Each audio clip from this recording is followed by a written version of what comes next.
지금부터 디지털 산업 규제 체계 개선 방안 세미나를 시작하도록 하겠습니다.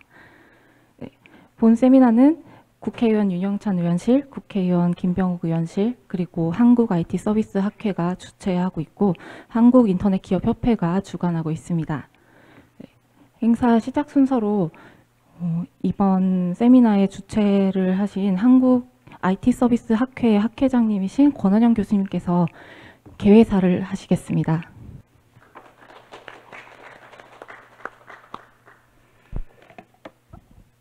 조금 시간이 지체된 점에 대해서 사과의 말씀을 드리겠습니다. 디지털 산업 규제 체계 개선 방안 세미나에 참석해 주신 여러분 반갑습니다. 저는 한국 IT 서비스 학회장 권헌영 고려대 교수입니다. 오늘 세미나는 사실 굉장히 무거운 주제를 다루고 있습니다. 규제 개선이라고 하는 숙제는 누군가의 잘못이 아니라 우리 사회 전반에 내재한 문제가 핵심이기 때문입니다. 우리 대한민국은 1990년대 산업화는 늦었지만 정보화는 앞서가자라는 슬로건 아래 세계에서 인터넷 속도가 가장 빠른 나라가 되었습니다. 그로부터 20년 후 전자정부 세계 1등 국가로 우뚝 섰습니다. 그러나 성과의 기쁨을 누릴 새도 없이 이제는 데이터와 인공지능 기술 우위를 선점하기 위한 생존 경쟁이 전 세계에서 벌어지고 있습니다. 이 기술들에 대한 투자 흐름과 부품 공급망도 이미 갈라서기 시작했습니다. 디지털 전환은 산업시대의 선진국 체제를 뒤엎을 수 있는 마지막 기회입니다. 이 기회를 놓치지 않으려면 기술 및 산업 발전과 함께 제도적 지원이 뒷받침되어야 합니다. 그런데 이 문제는 그리 간단하지 않습니다. 우리 사회와 문화와 이에 기반한 규범 체계가 여전히 산업화 시대에 머물러 있기 때문입니다. 그간 우리나라는 전후 복구와 이어진 권위주의 정권 아래 하향식 정책으로 엄청난 도약을 해냈습니다. 그러나 오늘과 내일의 세상은 그렇게 발전할 수는 없습니다. 모든 정보가 실시간으로 흐르고 있습니다. 권력은 더욱 분산되고 각자는 더 많은 자유를 발휘할 수 있는 시대가 됐습니다. 이 시대의 규제는 어떻게 형성되어야 될지 함께 고민해야 될 때입니다. 이 문제를 이야기할 때 저는 항상 함께 만들고 함께 지키자는 구호를 외쳤습니다. 규범 주체의 자기 지배와 함께 소통하고 공감하는 공동체 의식이 필요하다는 것입니다. 온전한 자기 실현이 가능한 헌법의 마땅한 주인이 전제되어야 하는 구조입니다. 이미 우리는 민주화를 통해 자기 지배를 관철할 수 있는 역량을 길러왔습니다. 디지털 시대에서는 더 잘할 수 있고 또 그래야만 합니다. 상향식 의사결정과 하향식 집행으로 내가 만든 규칙을 내가 직접 지킬 수 있도록 해야 합니다. 이와 함께 더욱 중요한 일은 규제를 과학적으로 설계해야 한다는 점입니다. 과학과 데이터로 입증하고 설명할 수 있어야 합니다. 이로써 민주적으로 정당하게 설계된 더욱 정확하고 합리적인 규제, 즉 더 나은 규제를 만들기 위한 시대 요청에 응답할 수 있을 것입니다. 오늘 이런 문제를 구체적으로 어떻게 풀어갈 수 있는지에 대해서 귀한 논의의 장을 마련하였습니다. 함께해 주신 많은 분들께 감사드리고 특히 윤영찬 의원님, 김병욱 의원님, 그리고 함께 행사를 개최해 주신 박성호 한국인터넷기업협회 회장님, 그리고 축사해 주시는 김진표 의장님, 또 윤재옥 국민의힘 원내대표님 모두 감사드리고요. 오늘 발표와 토론을 맡으신 전문가 선생님께도 깊이 감사드립니다. 앞으로도 한국 IT 서비스 학회는 디지털 전환과 디지털 혁신에서 사회가 함께 노력해야 될 부분을 민관산학연이 함께 할 수 있는 공론의 장으로서 더욱 열심히 노력하겠습니다. 감사합니다. 좋은 말씀 감사드립니다. 오늘 이렇게 세미나가 개최되었고요. 오늘 공동 주최하신 국회의원 윤영찬 의원님과 김병욱 의원님께서는 부득이하게 이 자리에 참석하시지는 못하셨는데요. 대신 영상으로 환영사를 보내오셨습니다. 그럼 환영사를 듣도록 하겠습니다. 안녕하십니까. 더불어민주당 성남중원구 국회의원 윤영찬입니다. 빠르게 변화하고 발전하는 디지털 산업은 우리의 경제 성장의 중요한 원동력이자 지속가능한 발전을 위한 밑바탕입니다. 이러한 변화 속에서 오늘 저희는 디지털 산업 규제체제 개선 방안이라는 시대과제를 논의하기 위해 이 자리에 모였습니다. 혁신에 방해하지 않으면서도 공정하고 효과적인 규제를 만드는 방법은 무엇일까? 아마 이 물음에 해답을 찾는 것이 이번 세미나의 목표이며 더 나아가 국회와 규제당국 모두의 가장 중요한 과제일 것입니다. 바람직한 규제를 만들기 위해서 다양한 목소리와 풍부한 시각이 담겨야 합니다. 관계자들의 심도 있는 논의와 현장 전문가들의 생생한 의견이 충분히 반영되어야 합니다. 오늘 이 자리가 핵심적인 메시지를 담아내고 발전적인 규제의 토대를 만들어 나갈 수 있기를 기대합니다. 끝으로 뜻깊은 자리에 함께 마련해 주신 국민의힘 김병욱 의원님, 한국IT서비스학회 권현영 교수님, 한국인터넷기업협회 박성호 회장님께 깊은 감사 인사를 드립니다. 바쁘신 와중에서 귀한 발걸음을 해주신 내빈 여러분께도 고개 숙여 감사드립니다. 감사합니다.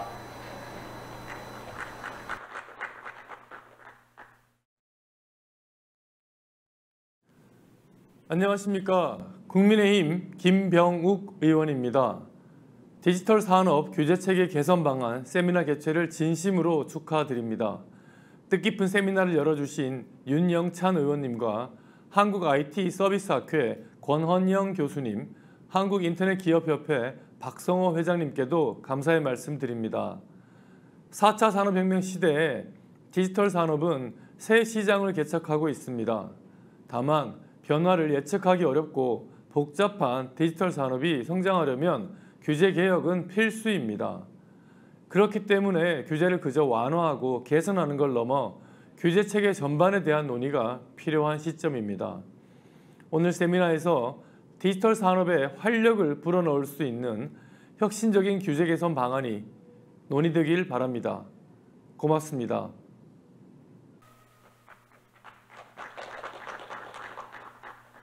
네, 오늘 이 세미나 개최를 축하하는 의미에서 저희 이 세미나를 주관한 한국인터넷기업협회의 박성호 회장님께서 환영사를 보내오셨습니다. 그럼 박성호 회장님의 환영사를 듣겠습니다.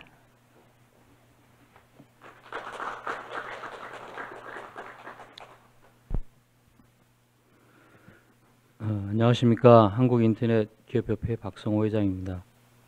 디지털 산업 규제체계 개선 방안 세미나에 참석해 주신 모든 내빈 여러분께 깊은 감사의 말씀 드립니다. 또한 이 자리를 마련하기 위해서 주신 더불어민주당 윤영찬 의원님, 국민의힘 김병욱 의원님, 권헌영 한국IT서비스학회 회장님께 특별히 감사 말씀드립니다.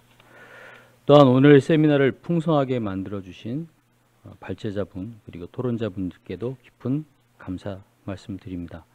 그리고 인터넷을 통해서 관심 있는 많은 분들께서 시청하고 계실 텐데 시청자 여러분께도 감사드립니다. 최근 해외 디지털 기업들의 움직임이 심상치 않습니다. 세계 각국은 자국 플랫폼을 무기로 패권 경쟁을 시작하였습니다.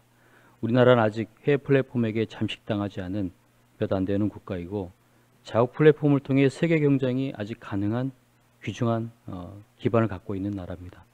하지만 안타깝게도 우리나라 디지털 기업들은 체감적으로 규제 그늘 속에 성장에 있어서 좀 안타까움을 자아내고 있는 현실입니다. 그간 어떤 정권에서도 경제 성장을 위한 규제 개선을 매우 중요한 국정 과제로 삼고 시작을 하였습니다마는 여전히 산업계에서는 체감하지 못하고 있습니다. 더욱이 디지털 산업은 기존의 규제뿐 아니라 매년 새롭게 쏟아지는 규제 논의로 늘상 어려움을 겪고 있습니다. 실제로 지난 3년간 저희 인터넷기업협회에서 모니터링한 결과 규제안이 연평균 200건이 넘는 것으로 집계되었습니다. 쏟아지는 규제안의 상당수는 최근 주목받는 이슈에 즉각 대응하는 것을 목적으로 하고 있습니다.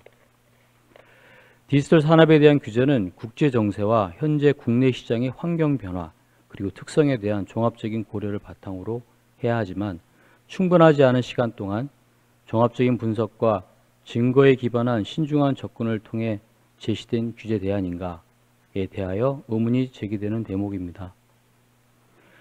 많은 전문가분들께서 지적하시지만 이제 디지털 시대에는 예전에 인류가 현대의 법체계를 만든 19세기처럼 정형화되고 예측 가능한 시대가 아니고 어떻게 변할지 모르는 불확성 시대이기 때문에 규제를 만드는 데 있어서 그 타당성이 입증되어야 한다.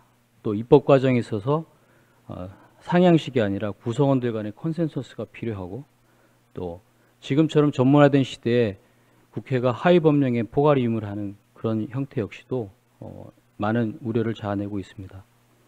국회에서 입법영향평가라는 제도를 만들고 계신 걸로 알고 있습니다. 진일보된 것으로 평가하고요. 오늘 세미나에서 그 관련해서도 많은 또 전문가분들의 발제와 토론이 있을 것으로 예상됩니다. 디지털 산업이 글로벌 패권 경쟁에서 핵심 산업으로 떠오른 현 시점에 맞는 규제 체계를 논하는 귀중한 자리입니다. 정부 규제와 입법을 오랫동안 연구해 오신 한국행정연구원 규제정책연구실의 원소연 실장님, 그리고 경인교육대학교 입법학센터의 심우민 교수님, 입법 과정에 있어서 가장 전문가분 두 분을 발제해 모셨고요. 패널로 참여하신 성균관대학교 남태호 교수님, 한국법제연구원 규제법연구센터 김종천 센터장님, 국회 입법조사처 정준하 입법조사관님, 법무법인 세종 김지훈 연구위원님, 모두 가장 훌륭한 한국에서의 전문가이십니다. 이분들의 고견을 바탕으로 디지털 산업을 규제하는 방식이 지금까지 무엇이 문제였는지 되돌아보고 앞으로 바람직한 규제 체계가 무엇인지 매우 어려운 과제이지만 오늘 대안을 제시할 수 있는 자리를 기대합니다. 오늘 세미나에 관심과 지원을 보내주신 모든 분들의 건강과 행운이 함께 하기를 기원합니다. 여러분의 지원과 협력이 우리 디지털 산업의 미래를 밝게 밝혀줄 것입니다. 감사합니다.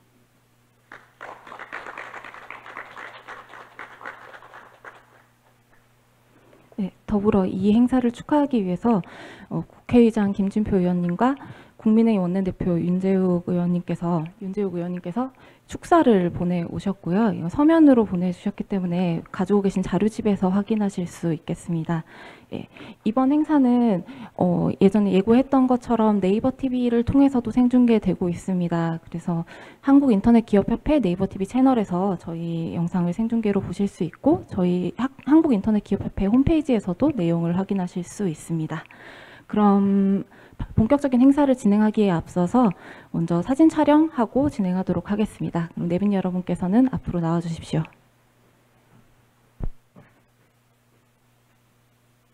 네, 그럼 다음으로 이제 본격적인 발제를 시작하도록 하겠습니다. 네, 오늘 발제는 한국행정연구원 규제정책연구실의 원소연 실장님과 경인교육대학교 입법센터장이신 심우민 교수님 이 두 분께서 수고해 주시겠습니다.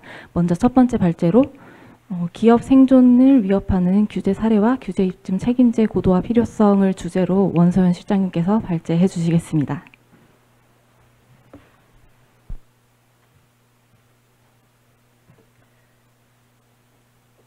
네, 안녕하세요. 제 생중계가 안 되면 자연스럽게 하려고 했는데 기록에 남는다고 해서 정제된 말로 하겠습니다. 제 이제 발제 요청을 받을 때 디지털 기업이나 아니면 디지털과 관련한 이런 산업에서의 이제 불합리한 규제 체계 개선을 위해서 어떤 문제점들을 해결하면 좋을까 이런 내용을 이제 요청을 받았어요. 그래서 요새 이제 킬러 규제 때문에 한참 이슈잖아요. 대통령이 직접 나서가지고 킬러 규제 얘기하고.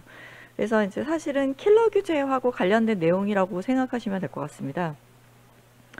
네, 일단 이게 뭐 목차이긴 한데 제가 일단 설명을 드리면서 간단히 말씀을 드릴게요. 저희가 발표가 20분이죠. 네, 제가 하다 보면 시간을 못 지킬 수도 있으니까 시간을 좀 보면서 얘기하겠습니다. 이제 기업의 생존을 위협하는 규제가 사실은 킬러 규제가 요새 이슈가 되고 있는데 킬러 규제가 제목에서는 사실 잘 안 드러나요. 킬러 규제가 어떤 규제지? 예를 들면 지금 규제혁신 추진단에서 추진하고 있는 덩어리 규제라든지 뭐 이런 제목에서 규제가 어떤 문제가 있는지가 딱 드러나는 게 있는데 킬러 규제는 사실 드러나지가 않거든요. 그래서 이번 정부에서 이제 킬러 규제와 관련해서 15개 분야의 규제를 이제 모아서 리스트를 발표를 했는데 이 규제들의 내용들을 한번 살펴보면 어떤 것들이 그러니까 킬러 규제는 기업을 죽일 수도 있는 규제다라는 이제 맥락에서 이해를 했을 때 그럼 이 15개의 규제들이 어떤 면에서 기업을 죽일 수도 있을까를 한번 고민을 해볼 필요는 있을 것 같아요. 왜냐하면 저는 나이가 드니까 자꾸 걱정이 많아져요. 높아심이 생기는데 규제는 무조건 다 나쁘다고 생각하지는 않을까라는 우려. 그 다음에 여기서 그러면은 콕 집어서 나온 킬러 규제에 들어간 규제는 다 나쁜 규제니까 없애야 된다라고 오해하지 않을까? 뭐 물론 아니시겠지만 그런 이제 높아심이 생기고, 저희는 이제 규제를 연구를 하다 보면 규제의 장점도 있고 단점도 있거든요. 그럼 이거를 어떻게 조화시켜서 가장 합리적인 규제를 만들까를 주로 이제 중점적으로 논의를 하는데, 그냥 킬러 규제고 기업을 어렵게 하는 규제다라고 하면 핵심 내용은 그냥 규제가 나쁜 거다라는 걸로 결론이 내려질 수도 있을 것 같아요. 그래서 그런 측면에서 이제 모든 규제가 나쁜 것이 아니라 이런 규제가 기업을 힘들게 하고 우리 경제 활성화를 좀 저해하는 규제다라는 측면에서 이제 보면, 기업의 생존을 위협하는 규제 사례는 사실 굉장히 많지만 그냥 한 가지로 뭉뚱그려서 얘기를 하면 비합리적인 규제인 거예요. 그 비합리적인 게 어떤 측면에서 비합리적인가를 제가 유형을 조금 나눠가지고 말씀을 드린 건데, 첫 번째는 사람들이 생각할 때 저희 우리나라에서 비합리적인 규제가 가장 많은 분야가 어딜 거라고 생각하세요? 아마 그 생각을 하면 규제 개선이라고 하면 뭐 경제 뭐 이런 쪽으로 생각을 많이 하시잖아요. 근데 비합리적인 규제가 제일 많은 분야가 국민의 생명안전 환경보호 관련한 규제예요. 왜냐? 이거는 우리 모두 다 잘 살자고 만드는 규제인데 그러면 사람이 죽어도 괜찮아? 이런 논리로 이제 규제가 계속 만들어지다 보니까 사실 규제가 필요하니까 만들어진 거거든요. 규제는 다 법에 근거를 두고 있고 법이 심심해서 만드는 건 아니기 때문에 법은 다 필요해서 만들어졌어요. 근데 만들어졌다고 해서 이 모든 법이 그럼 다 좋은 법이냐?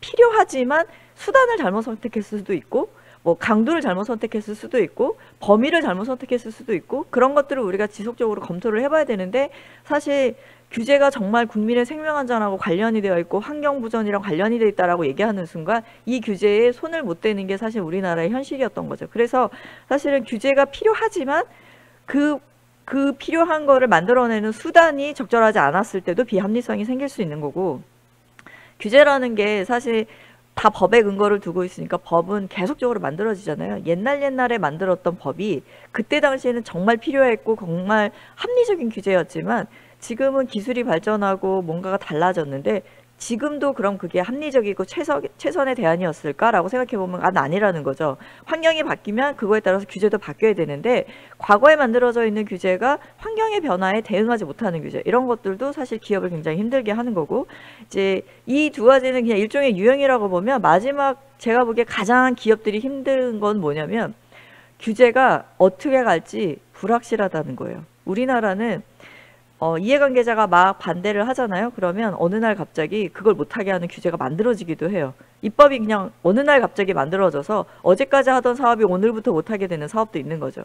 이런 것들은 사실 기업들이 이제 많이 얘기하는 게 아무리 규제가 힘들어도 그 안에서 투자의 가치가 있다라고 하면 이익이 좀 적을지언정 다 살 방법을 찾아서 규제 안에서도 만들어서 사업을 할 수 있는데, 이게 어느 날 갑자기 하던 사업이 중지가 돼야 된다거나 규제가 즉각적으로 자꾸 너무 변화를 하게 되면 규제의 불확실성이 높아지는 순간 사업에 투자를 하지 않는다. 왜냐하면 언제 어떻게 될지 알 수가 없기 때문에 내 돈을 거기다 투자하고 싶어 하지 않는다라는 게 가장 큰 문제인 거죠. 그래서 저는 이제 주로 이 생존을 위협하는 유형을 세분화하면 훨씬 더 많겠지만 이 세 가지에 집중해서 이제 좀 말씀을 드리고자 합니다. 그래서 먼저 규제 대안의 비합리성의 얘기를 할 때 이제 저희가 규제의 수단을 연구하는 사람이 사실 많지는 않아요. 근데 저희는 규제 수단에 대해서 굉장히 많은 연구를 하고 있었는데 규제 수단이 뭐지라고 얘기를 물어볼 수도 있는데, 정부에서 추진했던 대부분의 규제 혁신 제도가 이 규제 수단을 바꾸는 규제 혁신 제도가 많았어요.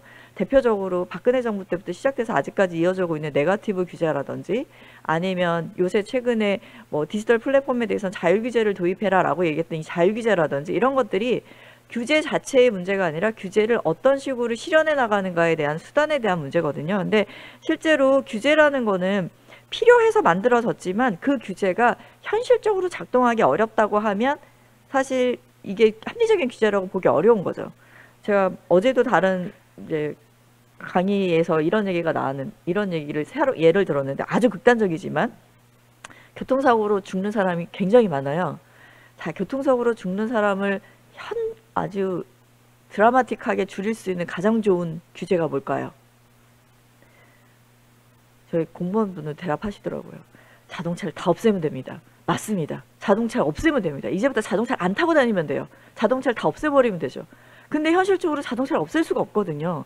그러니까 자동차가 있는 상황 안에서 교통사고를 줄일 수 있는 여러 가지 대안을 써보는 거죠. 근데 그 대안이라는 거는 우리가 뭐 미래를 완벽하게 예측할 수 없기 때문에 가능한 한 대안을 막 대안을 대는데 그 대안이 사실 현실적으로 적용을 해보니까 생각처럼 작동을 하지 않을 수도 있고 너무 복잡해서 사람들이 지킬 수 없을 수도 있고 이런 것들은 계속적으로 바꿔 나가야 되는데 그런 것들이 사실은 정말 필요한 규제다라는 거는 모든 사람이 동의하지만 이 규제가 현실적으로 작동하느냐 이거를 봐야 되는데 그게 현실적으로 작동하지 않으면 아무리 필요한 규제도 그 규제 수단은 비합리적이 될 수가 있다는 거죠. 그런 측면에서 지금 가장 대표적으로 이번은 킬러 규제에서 탁 집었던 게 화학물질관리법이나 화평법 같은 경우가 규제는 필요하죠. 화학물질을 그럼 관리하지 말자? 이게 아니라는 거죠. 근데 관리를 하는데 꼭 이 방법밖에 없었나라는 거죠.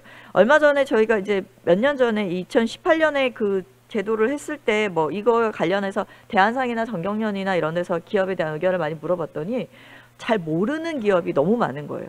어떻게 작동하는지 우리가 거기 대상인지도 잘 모르고 어떤 식으로 하는지 모르는 그러면 대상이 되는 기업이 이 내용을 자체를 잘 파악을 못하고 있다? 그러면 규제는 굉장히 이상적으로 만들어졌지만 현실적으로 작동하지 않으면 결국 그 규제는 비합리적인 규제가 될 수밖에 없다라는 점인 거죠. 이제 두 번째 개정 대표적인 게 뭐냐면 환경은 변화하는데 규제가 안 바뀌는 건데요. 최근 들어서 신산업 분야에서 이제 디지털 플랫폼이 생겨나면서 디지털 플랫폼으로 사업을 하고자 하는 사업자들이 많아요. 그러면 우리나라에는 100이면 100 다 걸립니다. 왜? 기존엔 다 오프라인 중심으로 규제가 만들어져 있었거든요. 그럼 디지털 플랫폼으로 하는데도 오프라인처럼 시설 규제 다 맞춰야 되고 뭐 이런 문제가 생기는 거죠. 근데 언제까지 우리가 이 업역이라는 걸 그 전통 산업을 하시는 분이 생각하기엔 그게 뭐 원래 하던 것처럼 똑같이 차 팔고 뭐 중개해주고 다 하는 건데 단지 플랫폼으로 하는 것만 차이지 그게 무슨 혁신이냐라고 얘기하시지만 그럼 혁신이죠. 왜냐하면 왜 옛날에는 그렇게 힘들게 그러면 그 사업장을 열어서 파셨습니까? 원래부터 알고 있었던 것은 옛날부터 디지털 플랫폼을 만드시면 됐을 텐데 결국은 디지털 플랫폼화가 돼서 모든 사람이 집에서 전화로 인터넷으로 주문을 하려고 하면 그거에 맞는 규제가 만들어져야 되는데 지금 우리나라는 그런 것들이 안 되는 거거든요. 근데 그 안 되는 것 중에 이제 여기 이제 사례로 제가 가지고 온 것 중에 많은 분야에서 우리나라는 과거에 어떻게 했냐면 규제와 관련해서 정부의 권한이 되게 컸어요. 정부가 모든 걸 다 틀을 만들고 관리를 하고 이 분야에서는 너희들이 하고 이 분야에 대해서는 허가받은 누가 하고 이렇게 다 정해줬었거든요. 그러다 보니까 업역 규제가 의외로 굉장히 많아요. 이 업역에 대한 사람. 그러니까 금융 같은 경우는 보험에서는 보험만 해야 되고 은행은 은행만 해야 되고 뭐 투자는 투자만 해야 되고 투자회사가 보험하면 안 되거든요. 그럼 보험 라이센스를 따로 받아야 되는 거예요. 이런 식으로 나누다 보니까 이게 핀테크 산업에서는 문제가 되는 거죠. 처음에 핀테크 등장했을 때 제일 문제가 됐던 게 IT 업계하고 은산 분리 때문에 IT 업계하고 그 금융하고 같이 묶이게 되면 뭐 주주들이 가질 수 있는 뭐 자본금이라든지 이런 것들이 제한이 굉장히 많았어요. 그래서 많이 이제 개선은 하고 있는데 가장 중요한 게 이 업역 규제는 아직 개선이 안 되고 있는 거죠. 왜냐하면 이 업역 규제를 건드리는 게 저도 하루아침에 될 수 있을 거란 생각 안 해요. 왜냐하면 그러면 금융산업 전반을 다 손대야 되기 때문에. 하지만 저는 항상 얘기를 할 때 그렇게 얘기해요. 제가 이 얘기를 한 5년 전에도 했는데요. 그때만 시작해서도 지금 한 20%는 가지 않았을까 싶은데 손대기가 너무 어려우니까 안 되고 있는 거죠. 그래서 저희가 생각하기에 10년 후에 저는 이 얘기를 또 하고 있을 수도 있다는 생각이 들거든요. 그래서 이게 실제로 과거에는 정말 중요했던 거지만 지금은 이런 변화된 사회에서도 이걸 그대로 유지하는 게 맞을까를 우리가 한번 고민을 해봐야 되는 거고 사실 이 업역 규제가 거기에만 있는 게 아니라요. 최근에 이제 뭐 우버가 우리나라에 들어오려고 그랬다가 안 된 건 다 알고 계실 거고 타다도 하다가 금지된 것도 알고 계실 거고 이 업역에서 사실 문제가 되는 것 중에 최근에 택시비가 많이 올라서 택시들은 빈 택시가 많이 다닌대요. 근데 사람들이 모두 다 집에서 시켜다 먹으니까 배달비는 자꾸 늘어나는 거예요. 그래서 택시가 배달을 하고 싶은데 택시는 여객 자동차이기 때문에 사람만 운송을 해야 되고 그래서 서류나 지갑 누가 뭘 잊어버렸거나 뭐 이랬을 때도 절대 화물은 배송하면 안 되는 거예요. 화물 배송과 여객 배송은 우리나라에서 정확하게 업역이 분리되어 있는 거거든요. 물론 이 주관부처도 이거에 대해서 개선이 필요하다라는 거는 생각은 하고 있지만 개선하려면은 한도 끝도 없기 때문에 지금 손을 못 대고 있는 상황이에요. 그래서 제가 또 그 주간부처에도 그 얘기를 하죠. 지금부터라도 시작하셔야 된다. 언제까지 이게 손 못 대고 있다가 10년 후, 20년 후에 어느 날 갑자기 만약에 업이업 규제가 허물어지잖아요. 그러면 대혼란이 올 수가 있거든요. 그래서 이런 내용들이 사실은 과거에는 정부가 관리할 수 있는 수준이었지만 지금은 관리할 수 없는 수준이라고 하면 이런 것들은 과감히 해소를 하고 어떻게 개선을 해야 될지를 적극적으로 나서야 되는 시대가 아닌가라는 생각이 들고, 이제 이거 앞에 내용들이랑 사실은 연결이 될 수도 있는데요. 지금 기업들이 가장 어려워하는 게 규제의 불확실성이에요. 규제가 언제 어떻게 변할지 알 수가 없다. 제가 이제 좀 아까 그 업역 규제 얘기하면서 나왔던 타다 같은 경우가 그런 사례인데요. 타다가 분명히 법에 되어 있었어요.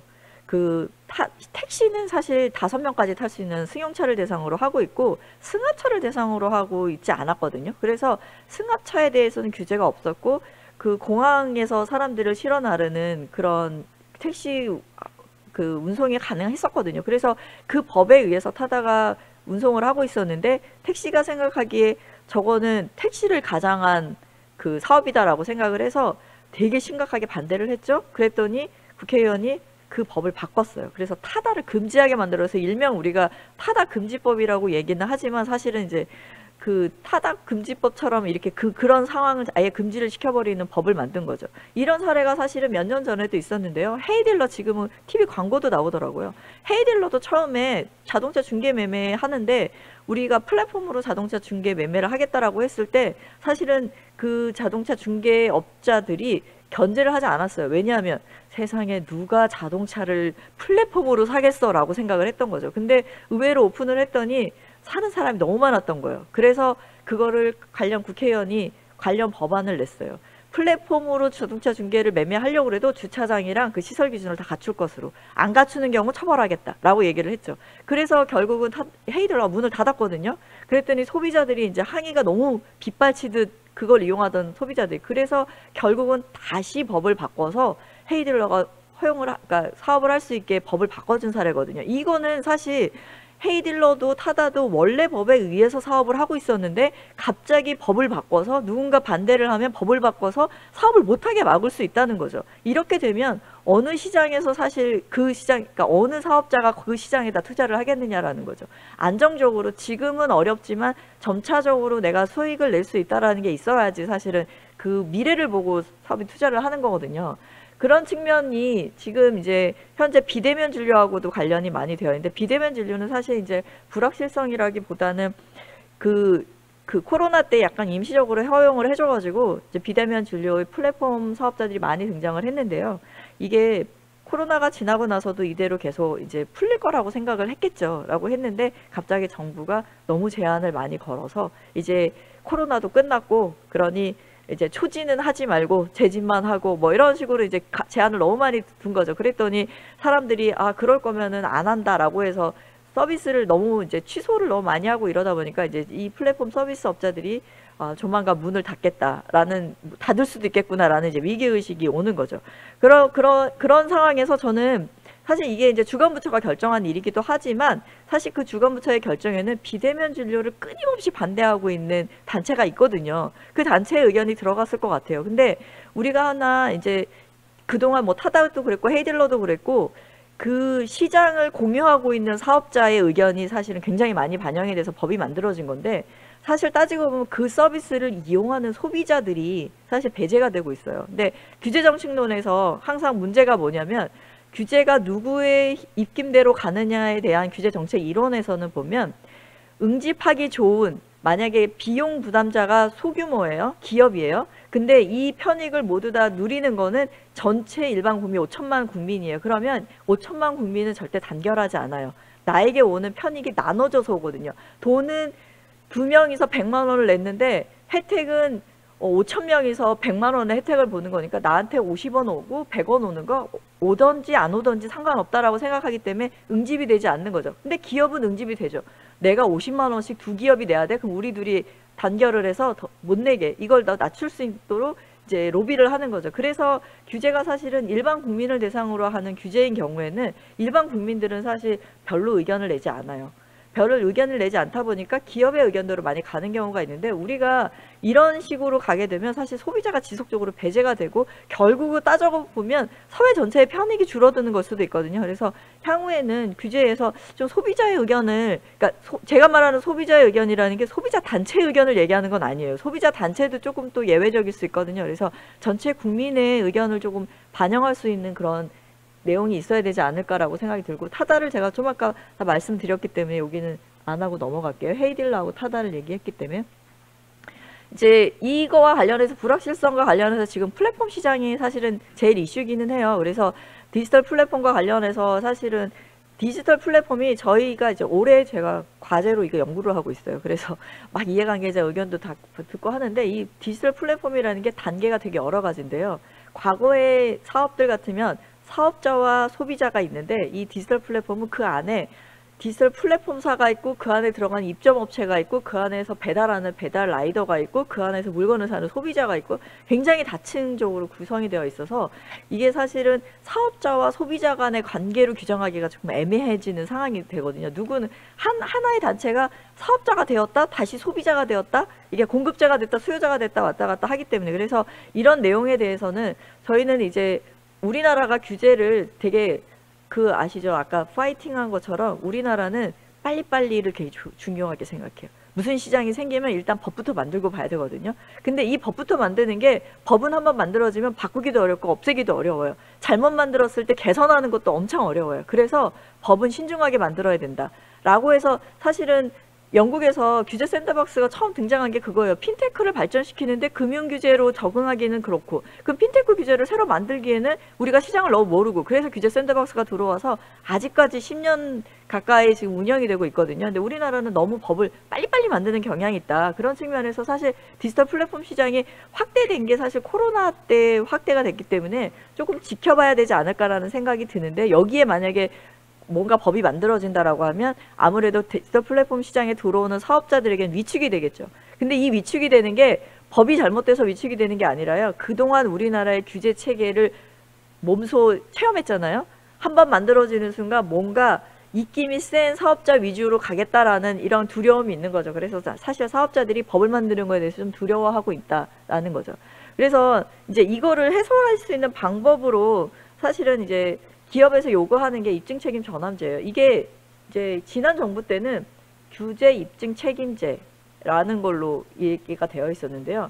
규제 입증 책임제는 사실 따지고 보면 이 제도에서는 과거에는 어땠냐면, 규제 개선을 해주세요. 기업이 부처에게 요청을 할 때 그 규제를 왜 개선해야 되는지, 이 규제를 개선해도 문제가 안 생긴다라는 걸 기업이 막 이제 설명을 했어요. 그러면 그러니까 괜찮네라고 해서 이제 개선을 해줬어요. 근데 그게 자료가 명확하지 않으면 안 해줬거든요. 근데 이거를 왜 우리가 그걸 해야 되느냐, 규제를 개선해 달라고 했을 때 그 규제를 개선하는 순간 이런 문제가 생길 거다, 또는 개선하지 못하는 이유, 현재 문제가 이런 거가 있다라는 걸 입증을 정부가 해라.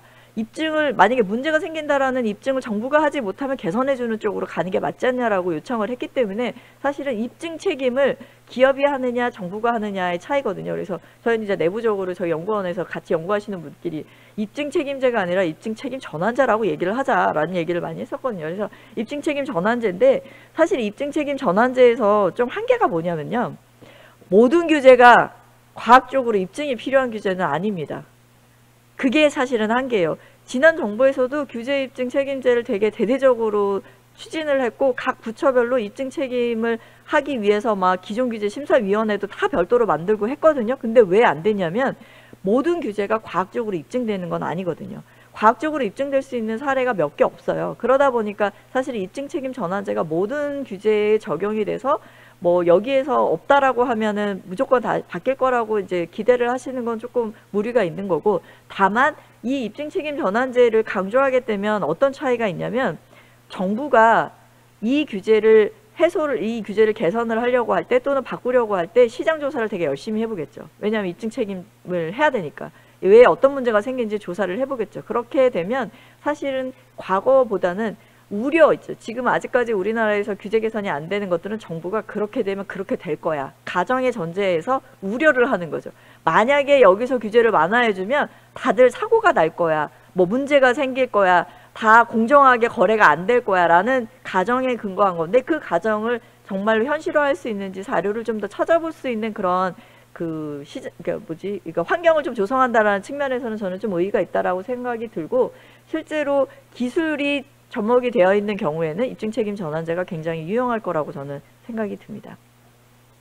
네, 이 입증 책임제를 그 지난 정부 때 했을 때 잘 안 됐던 이유 중에 하나가 이거거든요. 어떤 기준에 맞춰서 입증 책임을 해야 되는지에 대한 기준이 없었어요. 그러다 보니까 되게 그러면 뭐 아직까지 이렇게 되어 왔기 때문에 그렇게 되면 이런 문제가 생길 것입니다라는 그냥 우려에 그냥 근거하다 보니까 사실 기준이 없어서 입증이라는 것 자체가 안 되는 거죠. 과학적으로 1 더하기 1은 2라고 이렇게 입증을 할 수 있어야 되는데 그런 내용들이 사실 없었어요. 두 번째는 그 구성 자체가 사실 뭐 저도 그 입증 책임제 많이 들어가 있었긴 했지만 직접적인 이해 당사자가 별로 많이 안 들어가 있어요. 그러니까 입증 책임 전환제를 하려고 그러면 사실 기업의 의견을 많이 들어봐야 되거든요. 그럼 기업이 좀 더 많이 참여를 해야 되고 그리고 소비자도 들어와야 되고 하는데 사실 기존의 규제심사위원회처럼 전문가 위주로 하다 보니까 그냥 부처에서 이러이러한 문제 때문에 안 됩니다라고 하면 다들 뭐 자료도 없고 그럴 수 있다. 지금 당장 바꾸는 거 좀 시기상조인 것 같다. 뭐 이런 식으로 이제 되다 보니까 사실 입증 책임제라고 말은 하지만 입증 책임에 따라서 실제로 개선된 사례가 많지는 않았기 때문에 만약에 입증 책임 전환제로 정말 정부가 입증을 하지 못하면 규제 개선을 해주세요라는 걸 요구를 하려면 사실 어떤 기준에 맞춰서 어떤 기준이었을 경우에는 입증이 되는 거고 안 되는 거고 어떤 사례들은 이 입증 책임 전환제를 통해서 한번 우리가 입증을 해볼 수 있는지 이런 거에 대한 좀 구체적인 기준을 만들고 그거와 관련해서 더 많은 폭넓은 이해관계자들이 좀 참여할 수 있는 그런 사례를 만들었으면 하는 방안입니다. 네, 시간을 제가 지키려고 했는데 하다 보니까 길어져가지고 좀 늦어졌네요. 네, 제 발표는 이것으로 마치겠습니다. 감사합니다.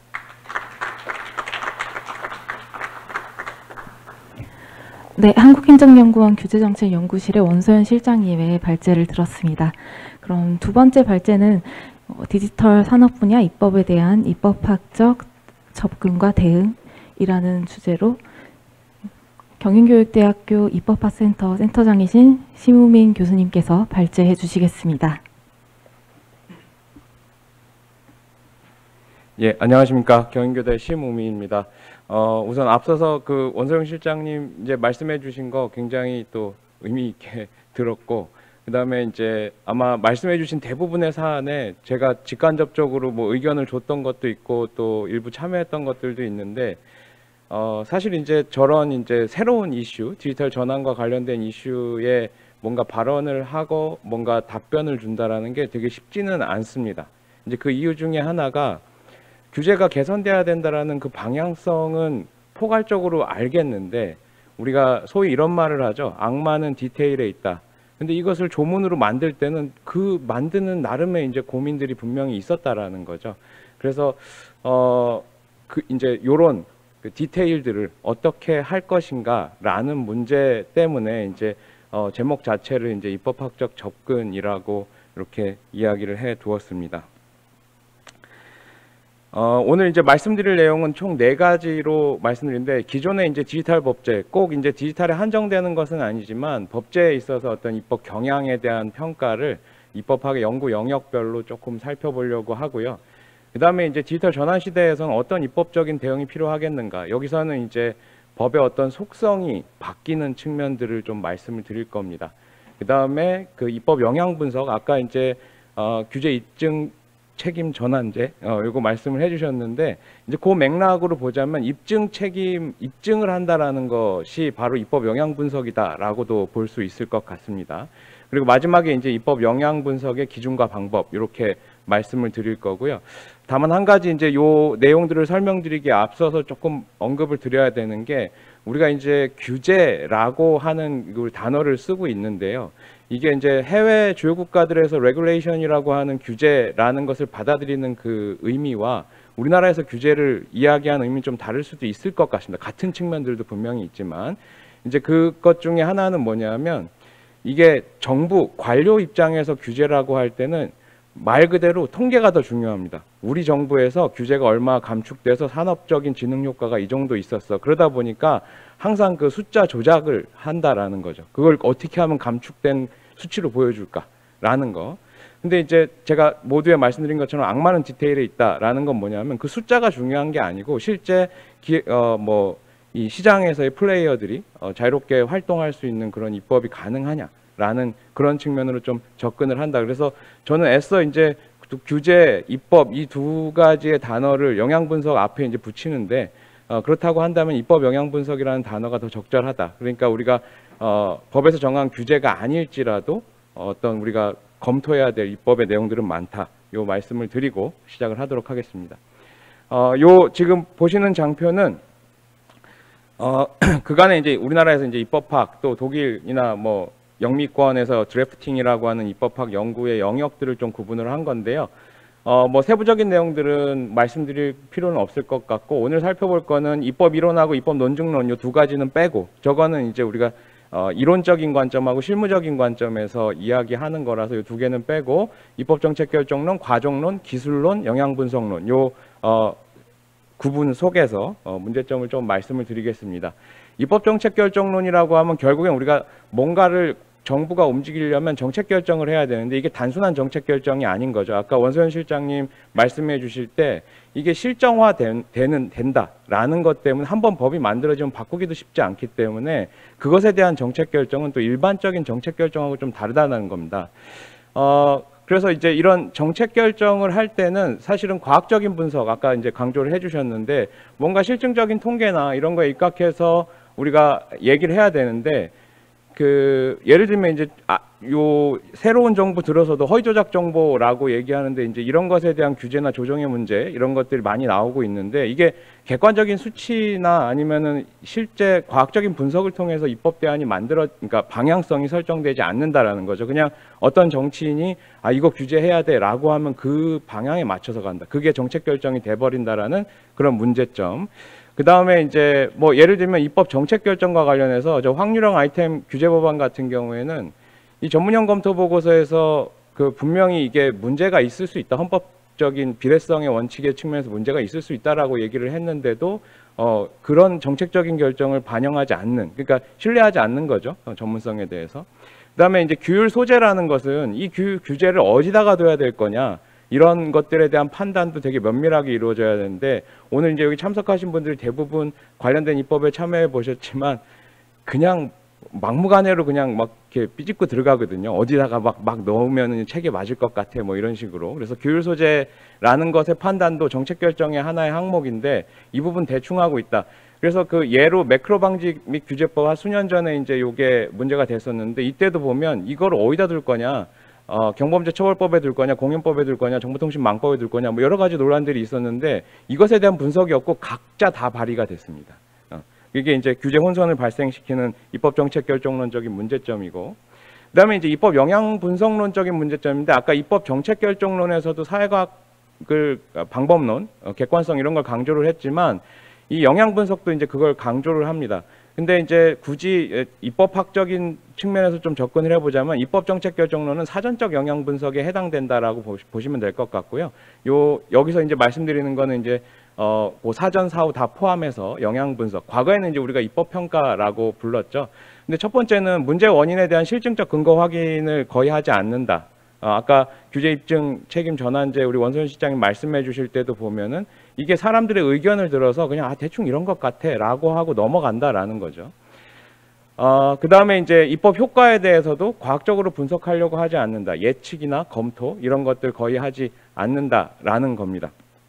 물론 방법론적으로 좀 어려울 수 있습니다. 그래서 유럽연합이나 미국에서도 영향 분석이나 뭐 레귤레터리 리뷰 이런 걸 할 때는 기존에 이제 그 나중에 사후적인 평가를 위해서 사전적으로 분석해야 되는 데이터, 정형 데이터를 사용할 수 있는 요인들을 미리 세팅을 해둡니다.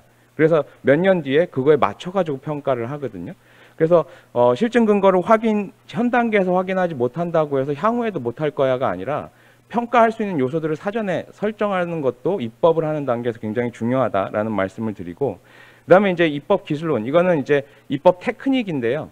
어떻게 표현할 거냐라는 문제입니다. 그래서 뭐 형식이라든지 체계 이런 건데 일단 우리나라에서 법 만들 때 보면 법령간 체계성을 거의 고려하지 않는다라는 겁니다. 규제나 입법의 필요성이 생기면 새로 법 만드는 거에 너무 우리가 친숙해져 있고요. 그러다 보니까 새로운 법들이 계속 많이 발생하는데, 예를 들면 정보통신융합법하고 산업융합촉진법 이 두 가지 같은 경우에는 거의 비슷한 취지입니다. 그리고 아마 규제 샌드박스나 규제 실증제 뭐 이런 것도 이제 도입이 되면서 사실은 많이 일치시키려고 했는데 법이 애초에 두 개다 보니까 사실 혼선이 아직도 발생하고 있다라는 거고요. 뭐 게임 셧다운제 같은 경우에는 뭐 일단 해소는 됐지만 과거에 이게 강제적 셧다운제와 선택적 셧다운제 이렇게 두 개가 경합하고 있었던 상황들, 이런 문제들 체계성을 고려하지 않는다. 그다음에 아까 모두의 이제 얘기가 나왔지만 위임하는 것도 문제가 있다. 그래서 예를 들면 과거에 이제 또 개인정보보호법 이제 또 개정이 됐지만 과거 데이터 3법 개정될 때 보면 법률 만들 때는 큰 갈등이 없었어요. 그냥 뭐 산업진흥을 위해서 이렇게 해야 된다 그랬는데 갑자기 시행령 만들 때 거기서 싸우죠. 그래서 다 위임을 해버리니까. 자, 그 다음에 이제 새로운 법적 개념 신설하는 게 되게 많은데요. 최근에 인공지능, 지능정보사회 막 이런 얘기들, 그냥 개념을 막 만들어낸다라는 거죠. 그래서 뭐 예를 들면 IPTV 인터넷 멀티미디어 방송 관련된 우리 규제 같은 경우에도 방송법을 통합하냐 마냐라는 게 있었는데, 사실은 저렇게 용어를 새로 세팅할 게 아니라 통신 방송 시장이 바뀌는 패러다임을 당시에 이미 알고 있었기 때문에 사실 용어나 개념 정의에 더 신중할 수 있지 않았을까라는 생각이 들고, 또 여기 가명 정보라는 얘기를 했는데, 사실은 이제 해외 주요 국가들 일본을 제외하고 나머지 국가들은 가명 처리를 법에서 규정을 하고 있습니다. 보안 조치, 보호 조치의 일환으로. 근데 가명 정보라는 개념을 신설해 버리니까 이 표현이 이제 애매해지는 겁니다. 그래서 현행 개인정보보호법에도 보면 가명 정보 처리에 관한 특례라는 표현을 명시적으로 쓰고 있어요. 근데 가명 정보 처리에 관한 특례면 가명 처리가 끝나서 가명화된 정보를 처리하는 것에 대한 특례가 돼버리지 않습니까? 그러니까 이렇게 새로운 개념을 도입하면서 약간은 맥락성을 제대로 고려하지 못하는 그런 현상들이 좀 발생하고요.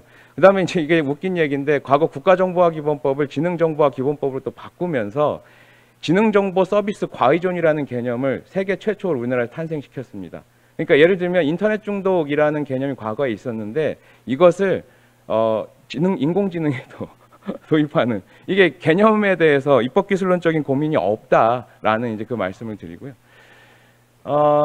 근데 이제 이렇게 입법이 막 좀 중구난방으로 이루어지는 이유가 뭘까?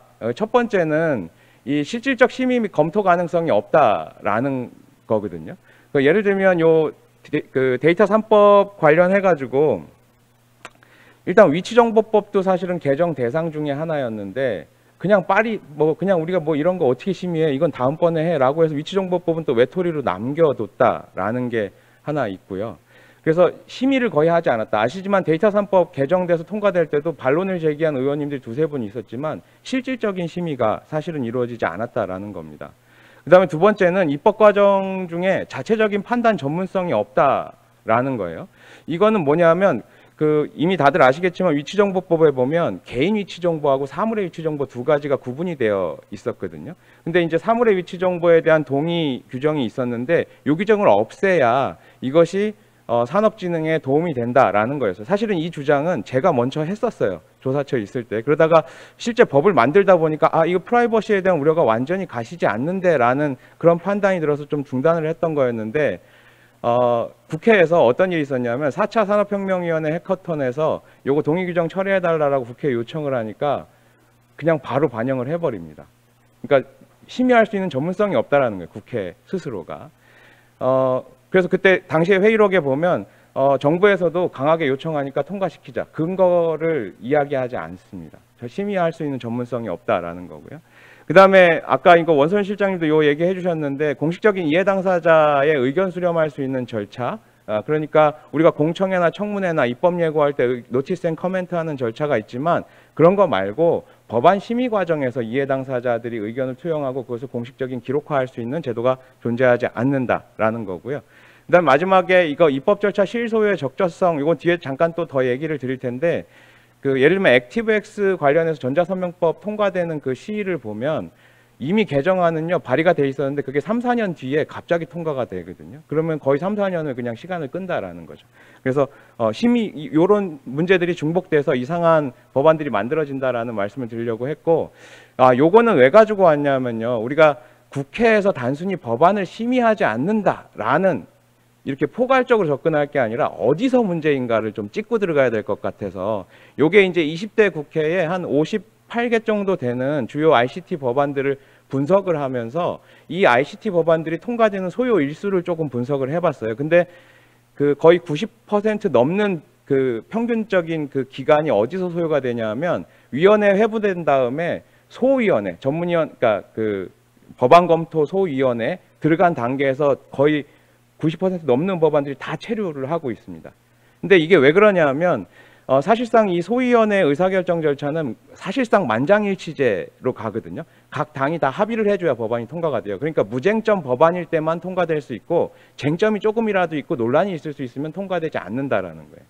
그러면은 이 상황에서 지금 뭐 디지털 전환 때문에 우리가 새로운 입법을 해야 되고 규제 개혁을 해야 되고 뭐 이런 얘기를 하는데 과연 이런 입법 과정 속에서 제대로 입법 심의가 이루어질 수 있겠냐라는 거. 그래서 이 소위원회에서 빨리빨리 판단해서 이게 쟁점인지 아닌지 이거 여러분들이 무쟁점이에요라는 그 시그널을 줄 수 있는 영향 분석이나 이런 제도적인 절차가 분명히 필요하다라는 거 말씀을 드립니다. 뭐 디지털 전환 때문에 많은 것들이 바뀌고 있다라는 것은 크게 설명하지 않아도 알 수 있겠는데 그냥 간단한 것만 말씀드리면 과거에는 인간 대 인간의 소통이었기 때문에 매개 수단에 대한 게 그렇게 중요하지 않았습니다. 근데 현대 사회에서는 엔드 투 엔드 그러니까 최종 끝단 사이를 매개하는 디지털 수단들, 매개 수단들이 등장하면서 이 매개 수단의 속성에 따라서 여러 가지 규제 환경이나 내용들이 바뀐다라는 말씀을 드렸고요. 그러다 보니까 이제 플랫폼에 대한 규제 논의가 최근 수년간 계속되고 있습니다. 근데 이것이 뭐 산업계에서는 사실은 좀 규제 좀 하지 마 뭐 이런 컨셉, 포괄적으로 보자면 이제 그런 컨셉일 거고 이용자나 소비자들은 뭔가 규제가 필요하다 내지는 그 플랫폼에 플레이어로 참여하고 있는 중소사업자들 같은 경우는 규제가 필요하다 이렇게 얘기를 할 텐데 과연 그럼 이런 문제가 대한민국에서만 발생하냐라는 것들을 고민을 해봐야 될 것 같습니다. 절대 그렇지 않다라는 거고요. 그 이유가 뭐냐면 기존의 어떤 산업 패러다임이 플랫폼을 중심으로 바뀌기 때문에 뭐 요 설명은 그냥 읽어보시면 알겠고 제가 말씀드리려고 했던 거는 저 오른쪽 표에 있는 건데요. 객관적 행동 갈등, 객관적 구조 갈등의 측면으로 치닫고 있다라는 겁니다. 그래서 과거에 단순히 어떤 이해 당사자의 싸움이 아니라 객관적이고 구조적인 갈등으로 변경되고 있기 때문에 자 이런 순간에는 이제 입법적인 조치 이런 것들이 필요하게 된다라는 말씀을 드렸습니다. 그래서 이제 근데 문제는 뭐냐면 뒤에 또 말씀을 드리겠지만 이거를 그냥 영향력이 커지니까 무조건 규제해야 돼 이런 건 아니라는 거죠. 왜냐하면 이거를 실제로 어떤 문제점이 있는지 우리가 파악하지 못했다라는 거예요. 그래서 이 구조 갈등으로부터 뭐 어떤 데이터들이 산출되는지 이런 것들 좀 확인을 하고 나서 해야 되니까 첫 번째는 아무 규제를 안 할 수 없으니까 자유 규제를 할 수 있도록 지원을 해주는 게 더 우선적이겠다라는 말씀을 드리고요. 또 그것이 바로 최근에 유행하고 있는 핀셋 규제, 리스크 베이스드 어프로치, 리스크 매니지먼트 어프로치에 해당되는 규제 방식이라고 할 수 있겠습니다. 그래서 뭐 앞에 방금 말씀드렸으니까 이거는 넘어갈 텐데 결국에는 과거에는 법에서 어떤 요건을 정하고 있고요. 그 요건에 따라서 현실을 바라보면 법적인 판단을 할 수 있었다라는 거예요. 근데 지금은 일단 법에서 정하고 있지 않은 것들이 너무 많으니까 입법 사실 자체를 확정하는 데 어려움이 있다. 이론적으로 볼 때. 그다음에 기술 자체가 어떻게 발전할지 예측할 수가 없다. IPTV 같은 경우가 이제 대표적인 사례 중에 하나일 거라고 생각을 하고요. 그래서 이제 불확실성이 증가한다. 그러면 이제 우리가 뭘 할 수 있겠는가? 단계적인 접근이 필요하다라고 말씀을 드렸어요. 우리나라 헌법 37조 2항에 보면 이게 이제 과잉금지 원칙, 비례성의 원칙이 이걸 의미하잖아요. 그러니까 애초부터 그냥 무조건 규제하라는 게 아니라 필요한 경우에 한해서 하라는 거거든요. 그럼 그 필요성에 대한 판단을 하려면 우리가 인큐베이팅을 하면서 뭐가 문제인지를 분석하고 파악하는 게 중요하다라는 거고요. 그리고 이런 비례성 판단은요, 가치관에 관련된 문제이기 때문에 원칙적으로는 당사자 이해관계 수렴이나 그 공개가 더 중요합니다. 그래서 컨설테이션이 굉장히 중요하고요.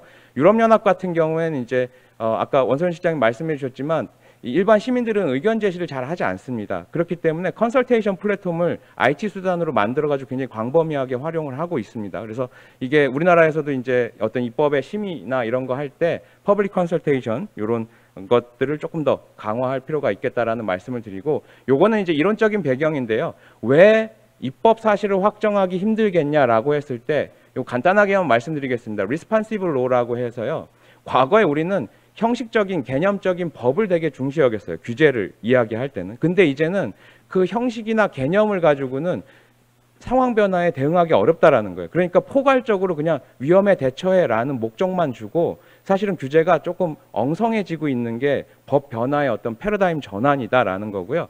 이것이 이제 사실은 78년에 노네 셀지닉이라고 하는 헝가리의 법사회학자들이 이야기했던 이론인데 당시에 이제 복지국가, 사회국가 패러다임이 등장하면서 이 얘기를 했었습니다. 근데 이것이 오히려 법의 패러다임 전환이 오히려 인공지능, 디지털 전환 이런 맥락에서 더 중요해지고 있다. 그렇기 때문에 영향 분석이 더더욱 중요하다라는 말씀을 드립니다. 그래서 이제 제가 총괄적으로 제안드리는 거는 이 자율규제를 운영해 보면서 거기서 산출되는 데이터를 가지고 영향 분석을 하고 이렇게 해야 될 것이 있겠다. 그러면 이 자율규제를 운영을 하려면 우리가 그 모범 사례를 정립할 수 있도록 모델 입법을 통해서 뭔가 그 자율규제를 촉진하고 지원할 수 있는 시스템을 만들 필요가 있겠다. 그래서 자율규제를 하기 위한 법을 만드냐? 뭐 이렇게 이제 의구심을 제기하실 분들도 있겠지만 우리나라는 자율규제가 자생적으로 생성한 자율규제가 없기 때문에 그것을 지원하기 위한 법을 만드는 것도 하나의 방법이겠다라는 거고요.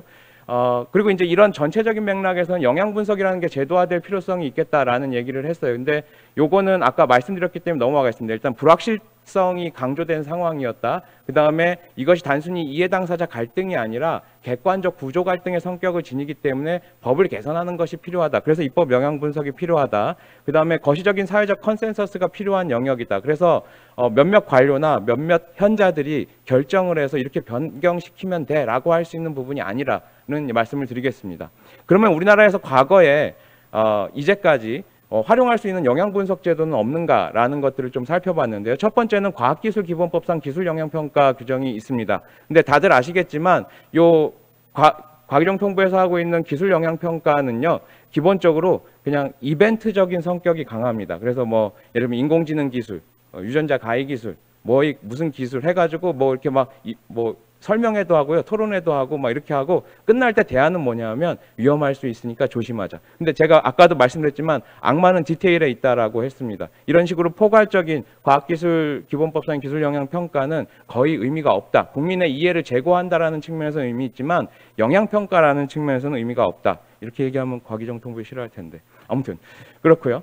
그 다음에 이제 이 지능정보화 기본법에 보면 이 지능정보 서비스 등의 사회적 영향평가라는 규정이 들어왔습니다. 아까 그 과학기술기본법상의 기술영향평가라는 것은 또 제외하라고 해놓고 인공지능하고 뭐 그런 기술들과 관련된 지능정보 서비스에 대해서 영향평가라는 조항이 들어왔습니다.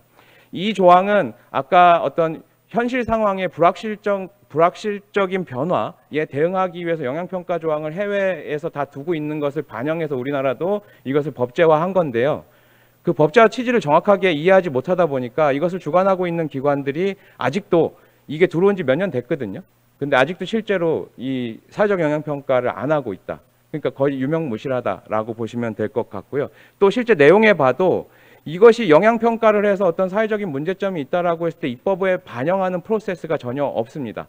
요것과 다른 건 아까 앞쪽에 살펴봤던 과학기술기본법상 기술영향평가는 입법을 권고할 수 있다라는 절차 규정까지도 두고 있거든요. 근데 이 규정은 그런 절차 규정도 없다라는 거. 그다음에 최근에 이제 행정기본법상 시행령에 행정기본법이 이제 뭐 몇 년간의 논의를 거쳐가지고 제정이 되는데 그 시행령에 보면 입법 영향 분석이라는 용어가 공식적으로 등장하기 시작합니다. 이것은 이제 사후적인 그러니까 법이 시행되고 나서 문제점이 있는 법안을 발굴하기 위한 영향 분석으로 도입이 됐는데 사실은 본원적인 의미의 입법 평가나 입법 영향 분석은 아니라고 할 수 있겠습니다. 다만 이제 우리나라의 입법 실무에서도 입법 영향 분석이라는 것을 공식적으로 논의하기 시작했다라는 데 의미가 있다라고 볼 수 있겠습니다. 그래서 이제 제가 이런 입법 영향 분석, 그러니까 결국엔 우리나라에서는 아직까지 제도화되어 있지 않기 때문에 일단은 이 입법 영향 분석 절차를 국회, 특히 입법부에 제도화하는 것이 필요하겠다. 근데 이것이 영역이 굉장히 광범위하기 때문에요. 아마 전체 영역에 도입하기 좀 어렵다면 우선 디지털 분야에 시범적으로 도입해 보는 것도 하나의 방법이겠다. 그래서 우리가 IT 분야, ICT 관련해서 특별법도 많고 소관 법들도 많지 않습니까? 그래서 그 분야의 입법 영향 분석을 조금 우선적으로 도입해 보는 것도 하나의 방법이겠다라는 거고, 두 번째는 이 우리가 과거에 타다 서비스 때도 마찬가지였는데 이해 당사자 의견을 뭐 정부 부처에서 듣고 왔냐라는 식으로 질문을 해요. 그럴 것이 아니라 이해 당사자가 공식적인 루트를 통해서 발언을 하고 그 발언한 것을 공개를 해서 심의 자료로 활용할 수 있게 해주는 게 중요하겠다. 그래서 의견 수렴과 이해 문서를 통한 공개를 원칙화해야 된다. 이것은 제가 고안한 것이 아니라 주로 이제 해외에서 임팩트 어세스먼트를 할 때 그 문서화된 공개 원칙은 당연한 원칙으로 설정이 되어 있다라는 것을 말씀을 드리고요. 세 번째는 국회와 정부 간의 피드백 구조를 정립할 필요가 있겠다라는 겁니다. 우리가 정부 입법이 굉장히 중요하다라고 하지만 우리나라는 다른 나라의 입법 구조와는 달리 대부분의 법안이 의회에서 심의를 통해서 통과가 되고 또 통과된 법의 상당 부분이 이제는 정부 입법이 아니라 의원 입법입니다. 그렇기 때문에 이 정부에서 어떤 의견을 주는 것도 국회 입법 과정 중에 반영이 돼야 되고요. 그래서 국회와 정부 간의 피드백 구조를 정립해야 되는데 사실은 이제 유럽연합 같은 경우에도 유럽의회하고 유럽집행위원회, 유럽이사회가 이런 피드백 구조를 정립하고 있습니다. 그게 2016년도에 그 세계 기관이 그 어그리먼트를 해가지고 우리가 같은 영양 분석 체제 하에서 피드백할 수 있는 구조를 만들자라고 해서 우리나라도 이런 피드백 구조를 정립할 필요가 있겠다. 근데 선결 과제는 국회 내에서 누가 입법 영양 분석을 수행할 것인가. 뭐 저는 이제 국회 입법조사처가 해야 된다라고 국회 내에서는 그렇게 생각을 하고 있지만 그 다음에 입법 영향 분석의 대상인데요. 사실은 모든 입법을 하라고 그러면 좀 어려울 수 있겠다. 그러다 보니까 우리가 편의적으로 그 행정규제기본법에 나온 규제를 대상으로 하자라고 할 수도 있겠는데 사실 그건 한계가 있습니다. 왜냐하면 이게 실제로 국민에게 권리를 제한하거나 의무를 부과하는 법령이 아님에도 불구하고 현장에서는 이 해석상 어려움 때문에 문제가 발생하는 경우도 있거든요. 그렇기 때문에 그 대상을 어느 범위로 할 것인가를 좀 고민을 해야 되는데 이게 규제에 한정해서만 되는 것은 아니다라는 거고 아까 이거 원소연 실장님 말씀하셨던 건데 입법 영향 분석의 어떤 방법론 이런 것들을 우리가 개발할 필요가 있겠다. 근데 이미 이제 유럽연합이나 뭐 다른 나라에서 툴박스라고 해서 개별적인 방법론들을 개발하고 있기 때문에 저희가 그런 것들을 조금 활용해 볼 수 있겠다라는 거고요.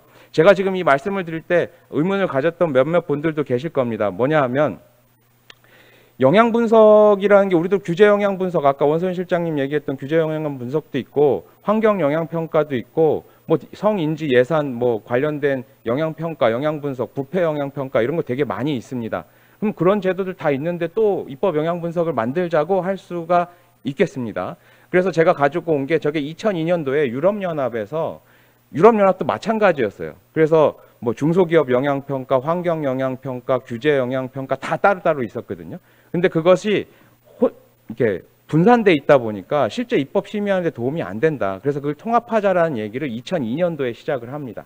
그래서 그것을 통합해서 지금은 임팩트 어세스먼트라는 하나의 단어로 다 이야기를 하고 있습니다. 그리고 하나의 절차로 체계화되어 있고요. 그래서 향후에 우리나라에 존재하는 다양한 영향평가, 영향분석 제도들도 이렇게 하나로 좀 통합할 필요가 있겠다라는 말씀을 드리고요. 그런 이제 방법론이라는 측면에서 이제 어떻게 해야 되는 것도 저희가 고민을 해봐야 되는데 제가 요거는 인터넷기업협회에서 하고 있는 입법 평가의 체크리스트를 좀 가져와 봤습니다. 그래서 보면 그 용어의 정의서부터 헌법 합치성, 산업 및 기술 이해도, 그 다음에 행정 편의주의적인 쟁점은 없는지, 그 다음에 관할 문제, 자율 규제가 가능한지, 뭐 이런 체크리스트를 만들어 가지고요. 요걸 가지고 발의된 법안들을 평가하는 작업들을 하고 있습니다. 근데 이런 방법이 사실은 현재 우리나라에서 한 60여 개 가까운 지방자치단체에서 그 입법 영향 분석, 입법 평가를 제도화하고 있는데 바로 그런 지방자치단체에서 체크리스트 형태의 입법 평가를 하고 있고요. 아마 그거하고 좀 유사한 측면들이 있다라고 생각이 듭니다.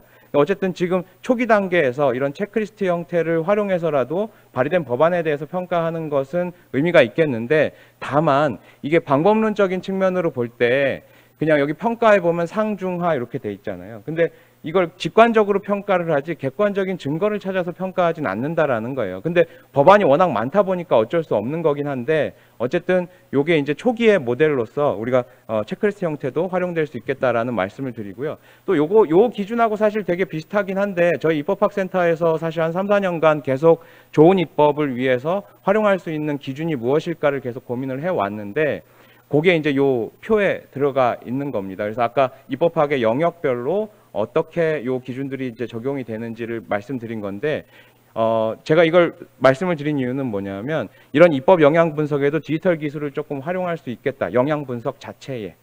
그거는 뭐냐면 예를 들면 우리가 정성적으로 평가할 수밖에 없는 항목들이 조금 있습니다. 예를 들면 맨 아래에 있는 영향 분석에서 당해 입법을 수범자가 수인할 수 있는가. 이거는 수범자들의 어떤 주관적인 판단이거든요. 그래서 이 부분은 그냥 순수하게 컨설테이션이고 정성적인 평가를 할 수밖에 없는데 예를 들면 뭐 경제적인 효과나 뭐 이런 것에 대한 평가는 실제 데이터로 수치화할 수 있죠. 그래서 사전에 아까 말씀드렸던 것처럼 평가할 수 있는 요소들을 세팅을 해놓고 그것을 실제 효과가 있었는지 없었는지를 사후에 평가할 수 있는 이런 툴을 좀 만들어 놓고 데이터를 통해서 계속 상시적으로 그 규제 현황에 대해서 추적 관리할 수 있는 그런 시스템을 만들어 볼 수 있겠다. 그리고 각각의 영역에서는 다 방법론적으로 이걸 어떻게 할 것인지를 우리가 생각해 볼 수 있겠다라는 말씀을 드립니다. 그래서 최종적으로 제안을 드리는 거는 뭐 ICT 분야에 한정하는 것은 아니지만 오늘 이제 말씀드리는 게 디지털 산업 관련된 이야기라고 한다면 이 디지털 산업 관련해서 우선적으로 입법 영향 분석을 조금 제도화해 보면 좋겠다. 그럼 어떤 방법으로 할 것인가? 첫 번째는 이 체크리스트를 활용한 사전 점검, 아까 인기업에서 하고 있는 이런 시스템인데 이런 것들을 실제 의회 입법자들이 법안을 발의하기 전에 자가 체크를 할 수 있는 그런 기회를 좀 부여를 해주는 것. 그래서 체크리스트를 활용해서 사전적으로 좀 스크린할 수 있는 걸 하나 도입을 하고요. 두 번째는 이제 전문기관에서 만약에 그 체크리스트 상에 좀 문제가 있다면 이제 방법론을 통해서 객관적으로 입법 영향 분석을 하는 그 상황, 그런 시스템을 구축할 필요가 있겠다라는 거고, 세 번째가 아까 마지막에 말씀드렸던 입법 영향 분석을 할 때 데이터나 디지털 기술을 좀 활용할 수 있는 방안들을 고민을 해야 되겠다. 그래서 저도 최근에 이제 저희 센터에서 계속 이 부분에 좀 주목을 하고 있는데, 일단은 현장 엔지니어 분들하고 얘기한 거는 선형 데이터와 비선형 데이터를 조금 구분해 보자. 입법을 평가할 수 있는. 그래서 지금 그런 분류하는 작업들을 좀 하고 있습니다. 어쨌든 이렇게 해서 사실은 어느 영역이든 입법 영향 분석이 제도화되고 이것이 실증적으로 입증이 된다. 이거 효과가 있었다라고 입증이 된다라고 하면 아마 무분별한 규제 남발 이런 것들은 조금 많이 감축될 수 있지 않을까라는 이제 말씀을 드리고, 마지막에 제가 이런 얘기를 했어요. 의원이 전문성을 가진 정부의 입법을 위한 영향 분석 의뢰. 근데 이건 무슨 얘기냐면 제가 입법 영향 분석 제도와 관련해서 유럽연합의 다양한 국가들을 돌아다녀 보니까 대체적으로 정부에서는, 그러니까 의원들이 직접 발의하는 경우가 거의 없습니다. 그래서 그 의원들한테 직접 물어본 건 뭐였냐면 왜 직접 법안을 발의하지 않으세요? 우리나라 같은 경우 의원들이 굉장히 법안을 많이 발의하는데요. 그랬더니 내가 잘못 발의했다가 망신살 뻗칠 수 있다. 이렇게 얘기를 합니다. 그래서 본인이 직접 입법을 하고 싶은 게 있으면 관련 내각의 관련 정부 부처에다가 그거 영향 분석해가지고 결과를 좀 가져와 보세요라고 이야기를 한다고 합니다. 즉 영향 분석이 의미가 있다라는 걸 유럽의 의원들은 알고 있는 거죠. 그 입증이 된다고 하면 그런 식으로 좀 합리적인 입법이 만들어질 수 있도록 상황이 전개될 거다라는 말씀을 드립니다. 그리고 이제 이따가 이제 정준하 그 조사관님도 나와서 말씀을 해주시겠지만 현재 국회에서는 입법 영향 분석을 제도화하기 위한 논의가 되게 적극적으로 진행이 되고 있거든요. 그래서 외부에서 또 산업계에서 또 시민사회 단체에서 많이 지원을 해주시면 좋을 것 같다라는 말씀도 드립니다. 예, 이상입니다.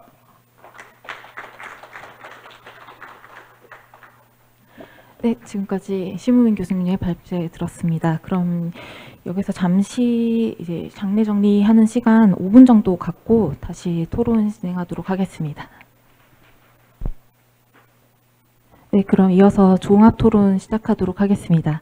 네, 오늘 토론에 참여하신 분들은 이제 한국 IT 서비스 학회장이신 권한현 교수님을 좌장으로 성균관대학교 행정학과 남태우 교수님, 한국법제연구원 규제법제연구센터 김종천 센터장님, 국회입법조사처 정준하 입법조사관님, 그리고 법무법인 유세종의 김지훈 전문위원님, 이렇게 네 분 토론 패널로 모셨습니다. 그럼 권한현 교수님께서 토론을 진행하시겠습니다. 네, 오늘 귀한 발표 해주신 두 분 발제자 선생님들께 감사드립니다. 지금 현장에는 오늘 날이 비가 오고 해서 많은 분들이 안 계시지만 네이버 TV에 이미 200분이 넘어서서 아주 열띠게 참여하고 계십니다. 현장에 계신 분들은 물론이거니와 온라인에서 참여하신 분들도 중차대한 문제가 대한민국의 미래를 결정하는 법에 관한 문제를 다루는 것이기 때문에 좋은 의견들을 많이 올려주시면 좋겠습니다. 현재 저희 학회에서 계속 모니터링하고 계신데 지금 211분이 지금 접속 중에 있으세요. 그래서 행사가 준비가 잘 되어서 다음에는 더 한 2만 명쯤 같이 보시고 국회에 한 2만 명 동원해서 제대로 나라 운영합시다 하는 얘기를 좀 보여주면 좋을 것 같습니다. IT 서비스 학회하고 인터넷 기업협회하고 콜라보를 해가지고 플래시몹을 한번 국회 잔디 광장에 꽉 차게 그냥 한번 해봤으면 좋겠습니다. 자, 오늘 시간이 많지 않고 또 생중계가 이루어지는 곳에서는 항상 시간을 약속을 잘 지켜야 됩니다. 그래서 맞춰서 진행을 해보겠습니다. 먼저 첫 번째 토론자로 성균관대학교 행정학과 남태우 교수님, 역시 우리 학회 멤버이십니다. 잘 부탁드리겠습니다. 예, 성균관대학교 행정학과 남태우입니다. 저는 IT 서비스학회 멤버이기도 하지만 제가 지역정보학회 총무위원장이라서 그 자격으로 좀 왔다는 말씀도 드립니다. 예. 두 분 발표를 듣고 나서 드는 생각은 사실 이제 사전 발표자를 먼저 보았을 때 내용이 좀 어렵기도 하고 너무 묵직하니까 너무 드라이하지 않을까 뭐 그런 생각도 했는데 와서 직접 발표를 듣고 나니까 정말 많이 배우는 기회였습니다. 예. 실제로 또 말씀을 여기서 들으니까 사례가 더 와닿는 게 많았어요. 그래서 두 분 다 워낙 전문가이시기도 하지만 또 와닿을 수 있는, 터칭할 수 있는 사례를 너무 많이 좋은 사례를 들어가 주셔가지고 이 규제를 그냥 규제로 바라보는 게 아니라 우리 피부에 와닿는 감으로 말씀해 주셔가지고 감사드립니다. 사실 이런 중요한 세미나에 제가 왔다는 것도 영광스럽지만 근데 좀 뭐랄까요, 한계는 아니지만 이러한 좀 이슈가 있는데 이게 디지털 산업을 전반적으로 다루는 규제 체계 개선이 주제이지 않습니까? 그런데 디지털 산업을 전반적으로 다룬다는 거는 사실은 뭐 장님 코끼리 만지기라는 우화가 있는데 사실 어떤 사람은 코 만지고 어떤 사람은 엉덩이 만지고 어떤 사람은 다리 만지고 이러는 거죠. 그래서 어떤 사람은 머릿속에 타다를 그릴 테고 어떤 사람은 또 다른 걸 그릴 테고 그래서 서로 다른 얘기를 할 것 같다는 생각이 들지만 그래도 이러한 어떤 전반적인 체계는 권현영 회장님 말씀하셨듯이 필요한 것 같습니다. 국회 앞에서 우리가 어떤 큰 세미나를 하듯이 그런 식으로 이 여의도에서 열리기 때문에 그런 마음으로 서로 다른 얘기를 할 수는 있지만 그래도 제가 드리는 말씀은 약간 총론적인 차원이라고 생각하시면 되겠고요. 저는 원래 뭐 규제가 어떨 때는 필요할 수도 있고 어떨 때는 필요하지 않을 수도 있죠. 근데 아직 꽃이 피지도 않았는데 꽃이 질 거를 걱정하는 거는 좀 시기상조 아닌가라는 입장에서 제가 굳이 말씀을 드리면 제가 원래 그런 쪽에 말하는 사람은 아니지만 오늘 이 자리에서는 데블스 애드보킷 한번 돼보려고 합니다.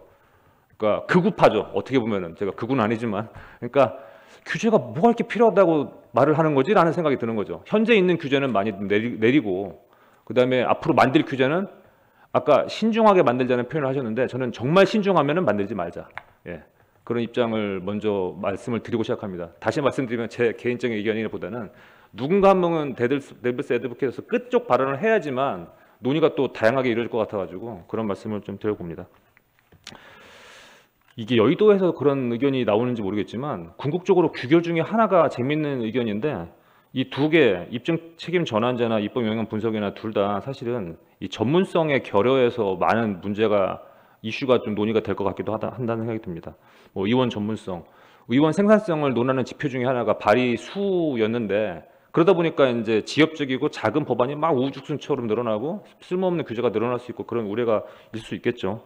그게 이런 타다부터 해서 나왔던 그런 현재 그 뭐랄까요 현황이 될 수도 있는데 아까 원수현 실장님이 헤이딜러 타다 뭐 비대면 진료 예를 들어가지고 너무 와닿았습니다. 근데 거기서 5천만 국민의 거의 대다수인 일반 국민의 의견은 아예 없는 거예요. 그러니까 그게 기업협회든 뭐 아니면은 산업 노조든 어디든 간에 자기들의 이익을 내면하는 거지. 그게 맨코올슨이 말하는 조직화의 논리거든요. 자기들의 정보 비용을 줄이고 조직화를 잘하는 사람들이 그 사람들의 이익이 대변돼서 법안이 만들어지는 거지. 보통의 일반 사람들의 개노라면 사실은 아까 택시 말씀하셨는데 여객 운송법에 의해서 택시는 사람만 태울 수 있다 생각하셨는데 사실 지방에서는 물건도 많이 태웁니다. 근데 지방엔 택시 기사들이 알면 저 사람이 영업기밀 말하면 안 되는데라고 할 수도 있는데 이런 거죠. 시골에 어떤 그 전원주택 사는 저 멀리 사시는 분이 콜택시를 부르는데 저도 그런 경험을 많이 해봤거든요. 근데 콜택시가 1588에서 오긴 하지만 사실은 콜택시에 오는 그 기사분은 거의 같은 기사가 오기 때문에 거의 전속 기사랑 똑같습니다. 그분한테 부탁을 하면 그분이 물건을 가져다 주는 거예요. 그분 입장에서 힘들지도 않아요. 사실 뭐 하나 사갖고 오는 게. 근데 그런 시스템이 있고, 개발도상국 중에서 인도네시아에는 고젝이나 그랩 같은 회사는, 저도 인도네시아에 많이 출장을 가가지고 오토바이 타봤습니다. 근데 이제 제가 오토바이 뒤에 타는 거죠. 그럼 헬멧이 2개가 준비되어 있어서 승객을 뒤에 타고 저는 앞에 있는 기사 허리를 붙잡고 탑니다. 근데 그 고젝이나 그랩이라는 그 서비스가 두 가지 목적인데, 하나는 사람을 태우기도 하고 하나는 물건 배달입니다. 수많은 그 외식업체 배달 서비스를 하고 있는데 그게 애초에 풀려 있어요. 그 나라는 처음부터 그걸 나누지 않았습니다. 거기도 여객 운송법이 있는데 그렇게 생각을 하지 않습니다. 그냥 사법이겠지, 이건 죽은 법이야, 뭐 이렇게 생각하고 사는 거죠. 근데 사실 그런 어떤 융통성도 필요한데, 물론 이제 문제가 생기겠죠. 근데 문제가 생길 거를 너무 과도하게 생각을 하면 사실은 우리가 수많은 융합의 기회를 잃어버리는 겁니다. 융합을 하다 보면 혁신이 일어나는 건데, 융합을 하지 않고 업역을 정해놓고 그 안에서 생각을 하다 보면은 계속 법을 어긴다는 생각만 하는 거죠. 근데 규제는 제가 볼 때 성경에 나온 십계명 같은 그런 법이 아니라고 생각합니다. 이게 어길 수 있는 거예요. 사람이 살다 보면은 자유의지를 막는 거기 때문에. 그래서 그런 식의 어떤 규제를 완화하는 쪽으로 생각을 하려면 지금 여기 나오는 입증 책임 전환제가 현실적인 어떤 대안이 될 수 있지 않을까라는 생각이 들고요. 현재 있는 법을 고친다면, 그 다음에 있지 않은 법을 새로 만든다면, 심은민 교수님께서 말씀하신 입법 영향 분석, 그러니까 두 가지 대안이 아주 좋은 제도라고 생각이 드는 게, 하나는 사전적인 거, 하나는 사후적인 측면에서 그런 어떤 보완책이 될 수 있지 않을까 싶습니다.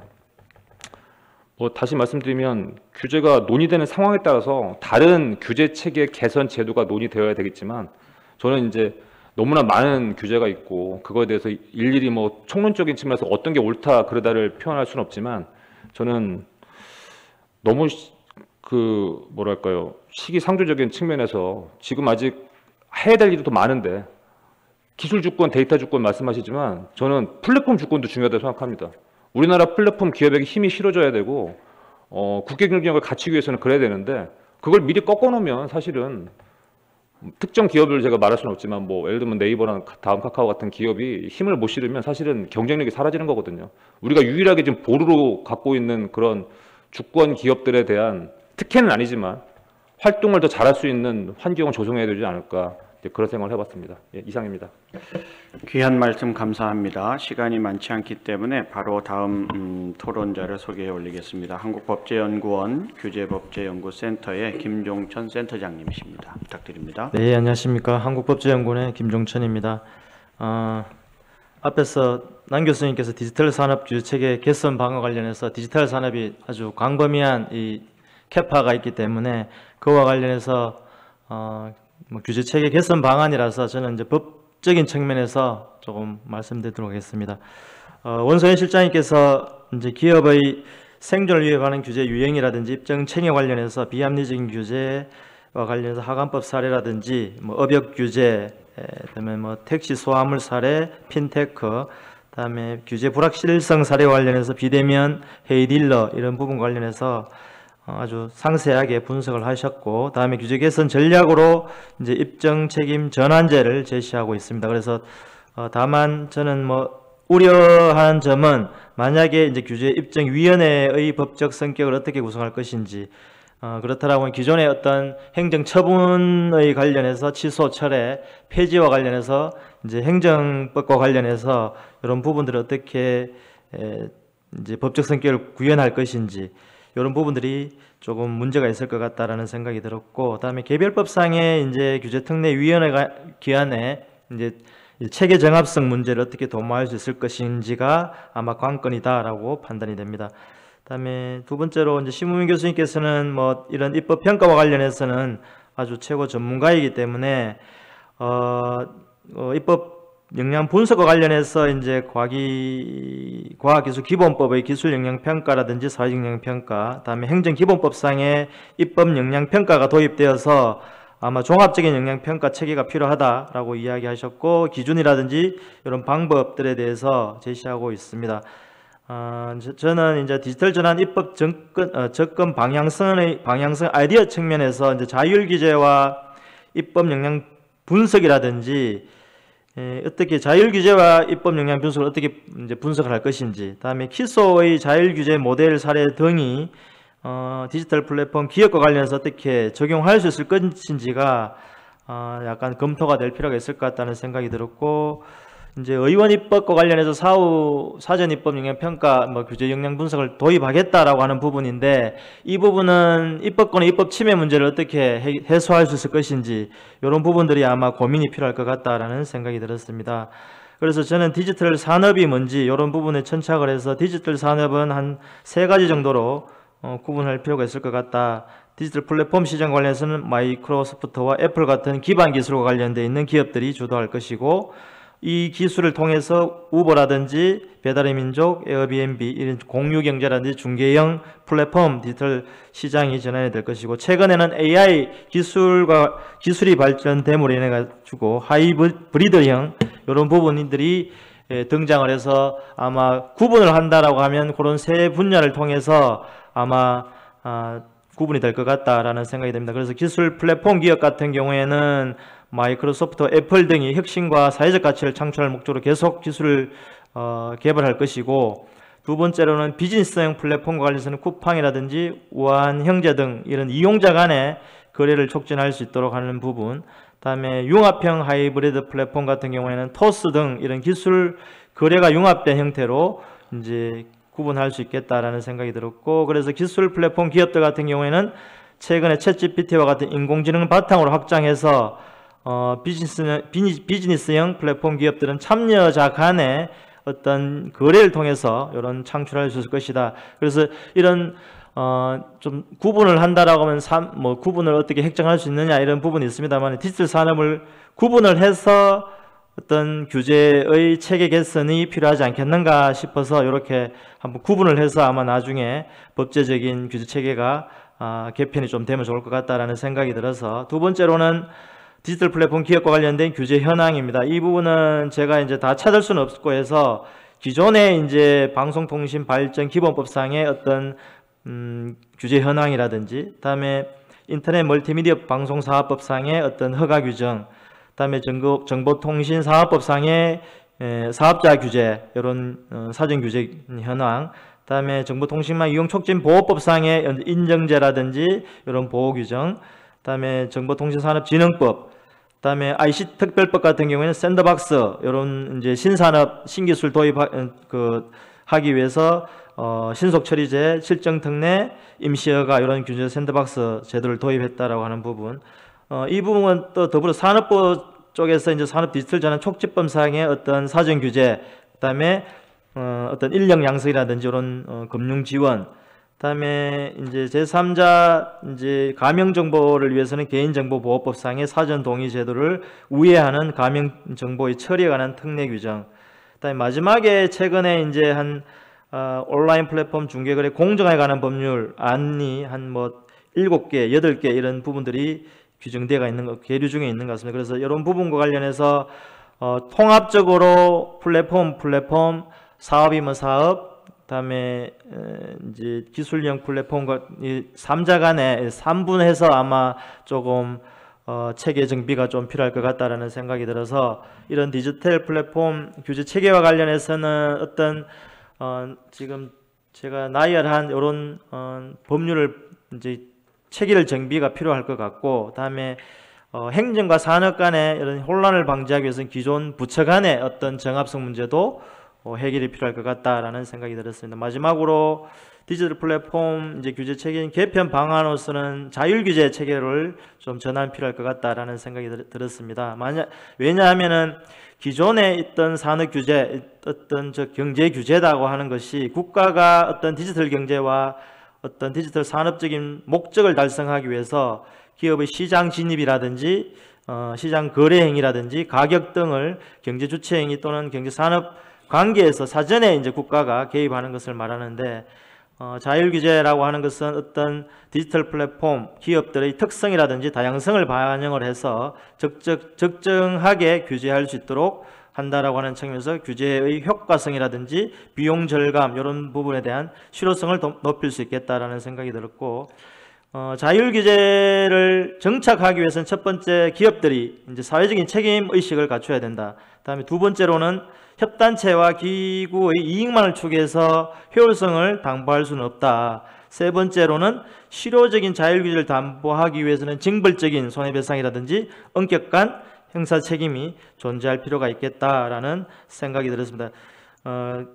자율 규제가 처음에는 조성 어떤 온라인 인터넷 방송 이런 부분을 조성하기 위해서는 자율 규제가 필요하다라고 합니다만은 자율 규제의 미흡한 경우에는 또다시 국가가 일정한 개입과 자율 규제 보완이 필요할 것 같다라는 측면에서 민간과 정부와 민간이 공동으로 규제할 수 있는 core regulation 이런 부분들이 도입이 필요할 것 같다라고 하는 측면에서 규제된 자율 규제도 필요할 것 같다라는 점을 말씀드리면서 토론을 가능하고자 합니다. 감사합니다. 네, 감사합니다. 좋은 토론이 아주 신속하게 진행이 돼서 그런지 곧 온라인 참석자가 300분을 돌파할 것으로 보여집니다.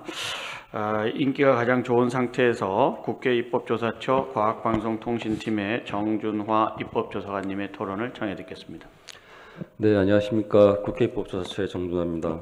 오늘 규제와 이 디지털 분야에 굉장히 출중하신 전문가분들과 함께 논의를 하면서 지금까지 굉장히 좀 답답했던 부분들이 많이 좀 해소되는 그런 좀 좋은 기분이 좀 들고 그래서 이제 앞으로 이 기운들이 아마 또 좋은 규제로 가는데 출발점이 되지 않을까라는 생각이 듭니다. 자, 제가 토론문에 보면은 이제 작은 표를 하나 줬는데 이게 뭐냐면 이제 윌슨이라는 분이 규제의 생성을 이 정치적인 맥락으로 이제 분석을 한 그런 표가 될 것 같습니다. 그래서 이게 이제 사실 규제라는 것이 단순히 뭔가 굉장히 합리적인 그런 고심으로 나온 그런 결과물이라기보다는 면허권이라든가 특허권 아니면 업권 기존의 지대 이익 등을 어떻게 보면은 지켜주는 그런 이익 추구의 결과물로 볼 수가 있거든요. 그렇다면 이제 아까 원서연 박사님도 말씀하셨지만은 누가 더 그 이익을 강한 형태로 가지고 있는지 여기에 따라서 이제 규제의 변화라든가 규제의 강도, 규제 향방이 결정되는 그런 상황이라고 볼 수가 있을 것 같습니다. 디지털 산업 같은 경우에는 사실 기존에 있었던 그런 업권의 이런 디지털 전환을 통해서 새로운 형태의 서비스를 만드는 사업자의 규모는 그렇게 크지가 않아요. 사실은 파급력은 클 수는 있겠지만 이용자가 많을 수는 있겠지만은 사업자 자체의 그런 규모라든가 결집력은 크지가 않은데 전통 사업자들의 그런 결집이라든가 규모는 상당히 굉장히 크고 또 오랜 기간 동안 그런 유대감을 형성해 왔기 때문에 이런 신규 디지털 산업이 왔을 때 기존 사업자들의 그런 강한 결집을 디지털 사업자들이 이겨낼 수가 없는 게 사실 현실입니다. 이게 우리가 눈에 보이는 큰 타다라든가 아니면 카카오 모빌리티 같은 큰 형태의 디지털 서비스, 그다음에 음식 배달 같은 큰 형태의 디지털 서비스뿐만 아니라 규제 샌드박스나 이런 걸 신청하는 작은 업자들도 마찬가지의 상황에 부딪혀 있는 것들이거든요. 그래서 자, 그렇다면 이제 이런 상황에서 어떻게 규제라는 벽을 특정한 사업자들을 보호하는 장치가 아니라 이 규제라는 틀이 새로운 디지털 서비스, 새로운 비즈니스를 하려고 하는 사람들한테도 어느 정도의 보호수단, 어느 정도의 시장 진출 수단이 될 수 있게 이걸 좀 유연하게 만들어주는 게 사실은 이 규제가 가야 될 그런 방향이거든요. 그렇다면 이제 그렇다면 중요한 건 그런 것 같습니다. 우리가 규제를 바라볼 때 많은 사람들이 좋은 규제란 말을 많이 쓰고 있습니다. better regulation이라는 말을 쓰고 있는데 많은 사람들이 빠뜨린 말이 있는데 좋은 내용의 규제를 보통 생각을 하고 있는 거예요. 좋은 내용의 규제. 즉슨 나한테도 좀 좋은 내용으로 와닿았으면 좋겠다라고 이제 생각하는 게 좋은 내용 규제인데 사실 이제 현업에 있다 보면은 좋은 내용의 규제를 파악하기 굉장히 어렵습니다. 왜냐하면 옛날엔 좋은 내용인 규제였겠지만은 지금 아닐 수가 있고 또 지금 좋은 내용으로 만들었다고 생각은 했지만 사실은 보지 못한 그런 그 침묵한 다수가 있을 수가 있고 해서 좋은 내용의 규제를 가기는 굉장히 어렵고 해결하기 어려운 문제다 보니 그렇다면 대안으로 좋은 절차의 규제가 오히려 대안이 되지 않을까. 그러니까 규제를 만들거나 규제를 없애거나 규제를 합칠 때는 굉장히 좋은 절차를 따라야 된다라는 그런 것들로 논의를 가져나가야 되는 것이 필요하겠다는 말씀을 처음에 드리겠고요. 자, 그럼 두 번째로는 그 좋은 규제가 만들어지지 못한 이유가 도대체 무엇일까? 그건 아까 남태호 교수님도 말씀하셨겠지만은 제가 봤을 때도 이 정보의 문제인 것 같습니다. 정보.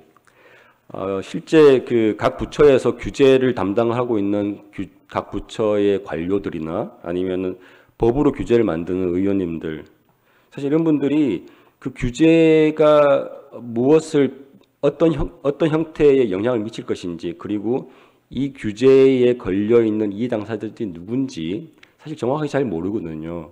모르고 좀 더 보이스가 강한 그런 이해관계자가 있거나 아니면 사회적으로 굉장히 쇼킹한 이벤트가 생겼을 때 그때 규제가 이렇게 만들어지거나 규제가 변형되는 그런 상황들이 생기는 겁니다.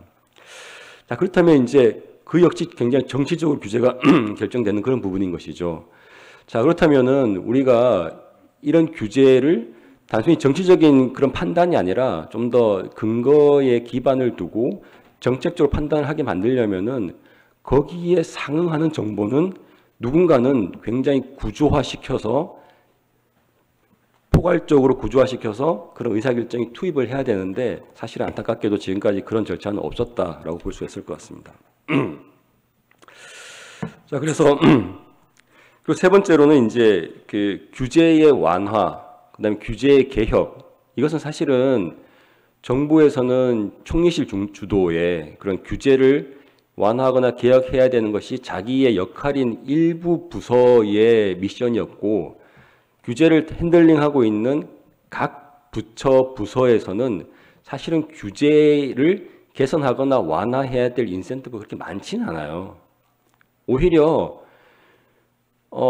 내가 몇 년 있다가 다시 순환보직을 해서 딴 데를 가고 또 내가 또 승진을 해야 되고 이렇게 해야 되다 보니까 잡음이 없이 자기의 그 보직 기간을 지나는 게 어떻게 보면 가장 합리적인 것이기 때문에 담당자들은 규제를 개선해야 될 그런 인센티브가 많지는 않습니다. 그래서 자, 그렇다면 이제 그 어떻게 하면 그런 담당자들한테 규제 개선이 본인들의 인센티브가 될 수 있게 그런 유인 구조를 만들어 주는지, 단순히 뭐 규제를 두 개를 만들면 하나를 뺀다거나 뭐 총량을 한다거나 규제 비용제를 한다거나 이렇게 하면은 오히려 이것이 또 담당자들의 규제가 되기 때문에 더 소극적으로 만들 수가 있는 것이거든요. 그래서 이런 것들 자발적으로 이제 규제를 어떻게 만들 수 있을지에 대한 좋은 제도들을 만드는 게 필요하다. 그리고 네 번째로는 좋은 규제가 만들어지려면 현재 사실 별 문제 없이 작동되는 규제들도 주기적으로 점검해보는 절차가 필요하다고 봅니다. 우리가 이제 심 교수님도 잘 아시겠지만은 사전 영향 분석을 할 때 몇 년 뒤에는 이 제도, 이 법을 한 번 정도는 사후적으로 모니터링 하라는 그런 그 레코멘드를 하게 되거든요. 근데 지금은 한번 만들어진 규제는 특별한 뭐 민원이나 특별한 일이 없으면 그냥 계속 가는 형태. 그렇기 때문에 비즈니스 환경이 바뀌고 새로운 서비스가 나와도 특별히 거기에 대해서 문제 제기를 하지 않으면 기존 규제가 정답이 있냐 계속 가는 그런 문제가 있는 것입니다. 그래서 현재 진행되는 규제에 대해서는 주기적인 점검을 한번 제도화도 할 필요가 있겠다라는 말씀을 드리고, 자, 마지막으로 이제 그 저희 국회 입법조사처에서는 지금 한 굉장히 오랜 기간 동안 그런 그 의원 발의 법률안에 대해서 이 법이 만약에 집행이 됐을 때 사회, 경제, 문화, 정치, 국제관계 등 굉장히 포괄적인 분야에 어떠한 영향을 미칠지에 대해서 체계적이고 과학적으로 분석을 하는 입법영향 분석을 준비를 하고 있습니다. 작년까지만 해도 굉장히 좀 어려운 그 시도가 아니었겠나 생각을 했었으나 지금 뭐 현재 김진표 의장님뿐만 아니라 굉장히 여야의 많은 의원님들께서 제도의 취지에 공감을 하셔가지고 지금 이제 국회법을 개정하는 작업을 하고 있고 많은 의원들이 공감을 하고 계십니다. 그래서 다만 이제 이것을 또 제대로 하려면은 또 저희 조사처에 또 많은 또 준비도 해야 되고 개별 담당하시는 분들이 또 많은 또 수고가 발생하겠지만 지금까지 없었던 형태의 그런 법안에 대한 사전 점검이 될 수 있을 것 같고 이를 통해서 사실은 이게 뭐 법안 발의 자체를 어렵게 한다거나 아니면은 뭐 좋은 법안, 나쁜 법안 이걸 평가하는 작업은 아니라고 제가 말씀을 드리고요.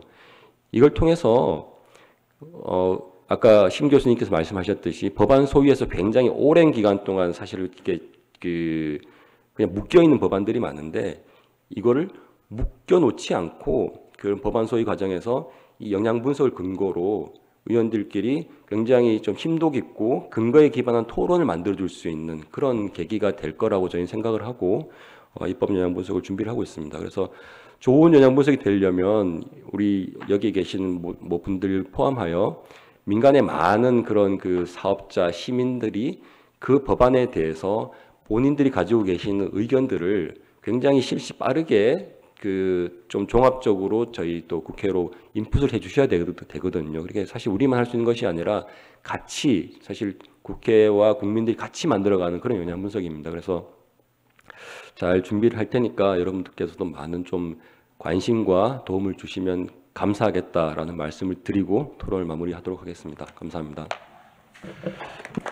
예, 정준하 박사님 감사합니다. 지금 이제 마지막 토론자인 김지훈 전문위원님 남아 계신데요. 온라인에서 참석하시는 분들은 혹시 토론이나 또 코멘트 하실 의견, 질문이 있으시면 미리 댓글창에 남겨주시면 저희들이 답변을 드릴 수 있는 부분은 최대한 반영하도록 하겠습니다. 마지막으로 법무법인 세종의 김지훈 전문위원님의 토론을 청해 듣겠습니다. 네, 방금 소개받은 김지훈입니다. 오늘 우리 원서현 실장님, 심은민 교수님 최고의 전문가 발제 그리고 다양한 선생님들의 토론을 통해서 많은 인사이트를 얻을 수 있는 세미나인 것 같고요. 특히나 우리 제목이 디지털 산업 규제 체계인데 지금 디지털 산업이 아닌 분야가 없죠. 아까 헤이딜러에서 보듯이 과거에 있던 아날로그적인 오프라인 중심의 산업이 다 온라인 디지털 새로운 ICT 기술을 반영해서 다 바뀌고 있는 상황이라고 보면 오늘 우리 행사는 우리 세미나는 대한민국의 규제 체계 전반이 어떻게 나가야 될지를 설명하는 그런 자리여야 하고요. 발표와 토론이 그런 것 같았습니다. 원소연 박사님 발조를 통해서 우리 현재 규제 체계나 규제의 문제점 잘 확인할 수 있었습니다. 기업의 생존을 위협하는 이런 어떻게 보면 조금 이제 센 표현이지만 사실 저는 더 센 표현을 자주 썼었는데요. 대한민국의 생존을 위협한다. 지금 같은 규제 체계라면 앞으로 우리가 먹고 살 거리는 다 디지털에 있는데 디지털에 관한 규제가 현재와 같이 이루어진다면 대한민국의 미래는 없다라는 절박함이 있어야 된다고 생각하고요. 근데 어렵습니다. 규제 얘기가 어느 정부에서나 다 했고 어느 국가에서나 다 하고 있죠. 근데 우리만큼 대한민국만큼 정말 복잡 다단하게 규제 논의를 많이 하고 있는 나라도 찾기 힘들지만 또 대한민국만큼 진도가 안 나가고 성과물이 없는 나라도 찾기 힘들다. 이게 참 아이러니한데요. 그럼에도 불구하고 제가 기대하는 것은 우리 법안 심사가 3, 4년 묵혀 있다가 갑자기 튀어나와서 통과되는 것처럼 우리의 규제 논의도 이렇게 진도가 안 나가는 듯 하다가 어느 순간에는 또 뭔가의 결단이 있을 수 있지 않나라는 생각을 해봅니다. 저는 규제 토론할 때마다 결단이라는 단어를 자주 쓰게 되는데요. 원 박사님 발표문 중에 화평법, 화관법 이런 내용이 있었습니다. 거기는 규제자들이 결단을 너무 빨리 내렸어요. 어떻게 보면 너무 섣불리 내렸다고 할까요? 그러다 보니까 규제를 받는 사람들은 무슨 규제를 받는지를 모르는데 규제하는 사람들도 실효성이 있을 거야 라는 거죠. 뭐에 근거해서 거기는 깨끗한 환경에서 우리 자식 후대들에게 물려주자는데 문제가 있어? 이걸로 그냥 결단이 갈 수 있는 거죠. 근데 그 외의 모든 것들은 사실 결단을 못 합니다.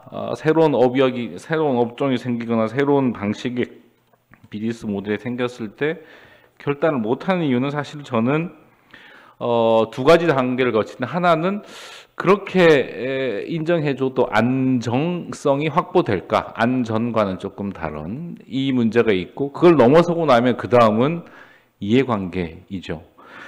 뭐 타다가 됐건 헤이딜러가 됐건 비대면 진료가 됐건 뭐가 됐건 간에 결국 우리가 새로운 현상에 대한 규제를 못하는 기저에는 이 이해관계 갈등 조정을 어떻게 할 것인가에 관해서 우리가 어떻게 문제를 푸는지 푸는 방법을 모른다는 거지요. 우리가 갈등 그러면 최근 과거에는 예컨대 핵 처리 시설 과수생에서 나온 폐기물 어떻게 할 거냐, 방사능 처리장 어디다 둘 거냐, 갈등 또는 님비 이런 걸로 익숙하다가 지금 그 갈등이 사회 전반, 비즈니스 전반으로 다 확대되어 있는데 우리는 갈등을 어떻게 푸는지 잘 모릅니다. 제가 집사람하고 가끔 다투는데 어떻게 푸는지 10년 만에 알아낸 것은 일단 조용하고 말을 하지 말고 있다가 시간이 지나서 다시 얘기를 하는 게 갈등을 푸는 가장 좋은 방법이더라고요. 시간을 줘야 된다는 거죠. 플랫폼으로 오면 더 불안합니다. 플랫폼 우리 발제문에도 선제적 규제라고 되어 있지 않습니까? 플랫폼은 사실은 기존의 산업을 바라보는 시각으로 쳐다보면 이해가 잘 안 돼요. 너무나 복잡 다단한 구조로 되어 있기 때문에 기존의 소비자, 사업자 이렇게 볼 수 없는 문제이죠. 그 얘기는 뭐냐면 플랫폼에 대해서는 사실은 규제에 관한 이념적 기초라든가 필요성이나 정당성이나 접근하는 방법, 규제 강도, 심지어 아까 우리 남태호 교수님 말씀하셨던 플랫폼을 바라보는 국가의 전략, 정책까지 종합적으로 고려해서 플랫폼에 대한 규제를 할 거냐 말 거냐, 어떻게 할 거냐, 얼마만큼 할 거냐, 언제부터 할 거냐 이런 것을 정해야 되는데 약간 우려스러운 것은 우리가 DSA, DMA 사례를 국내에 소개하는 기사나 연구 결과를 볼 때 가끔 이게 혹시 EU 따라하기인가? 또는 플랫폼 나오면 달려드는 표현이 조금 과격해서 죄송합니다만 부처가 너무 많습니다.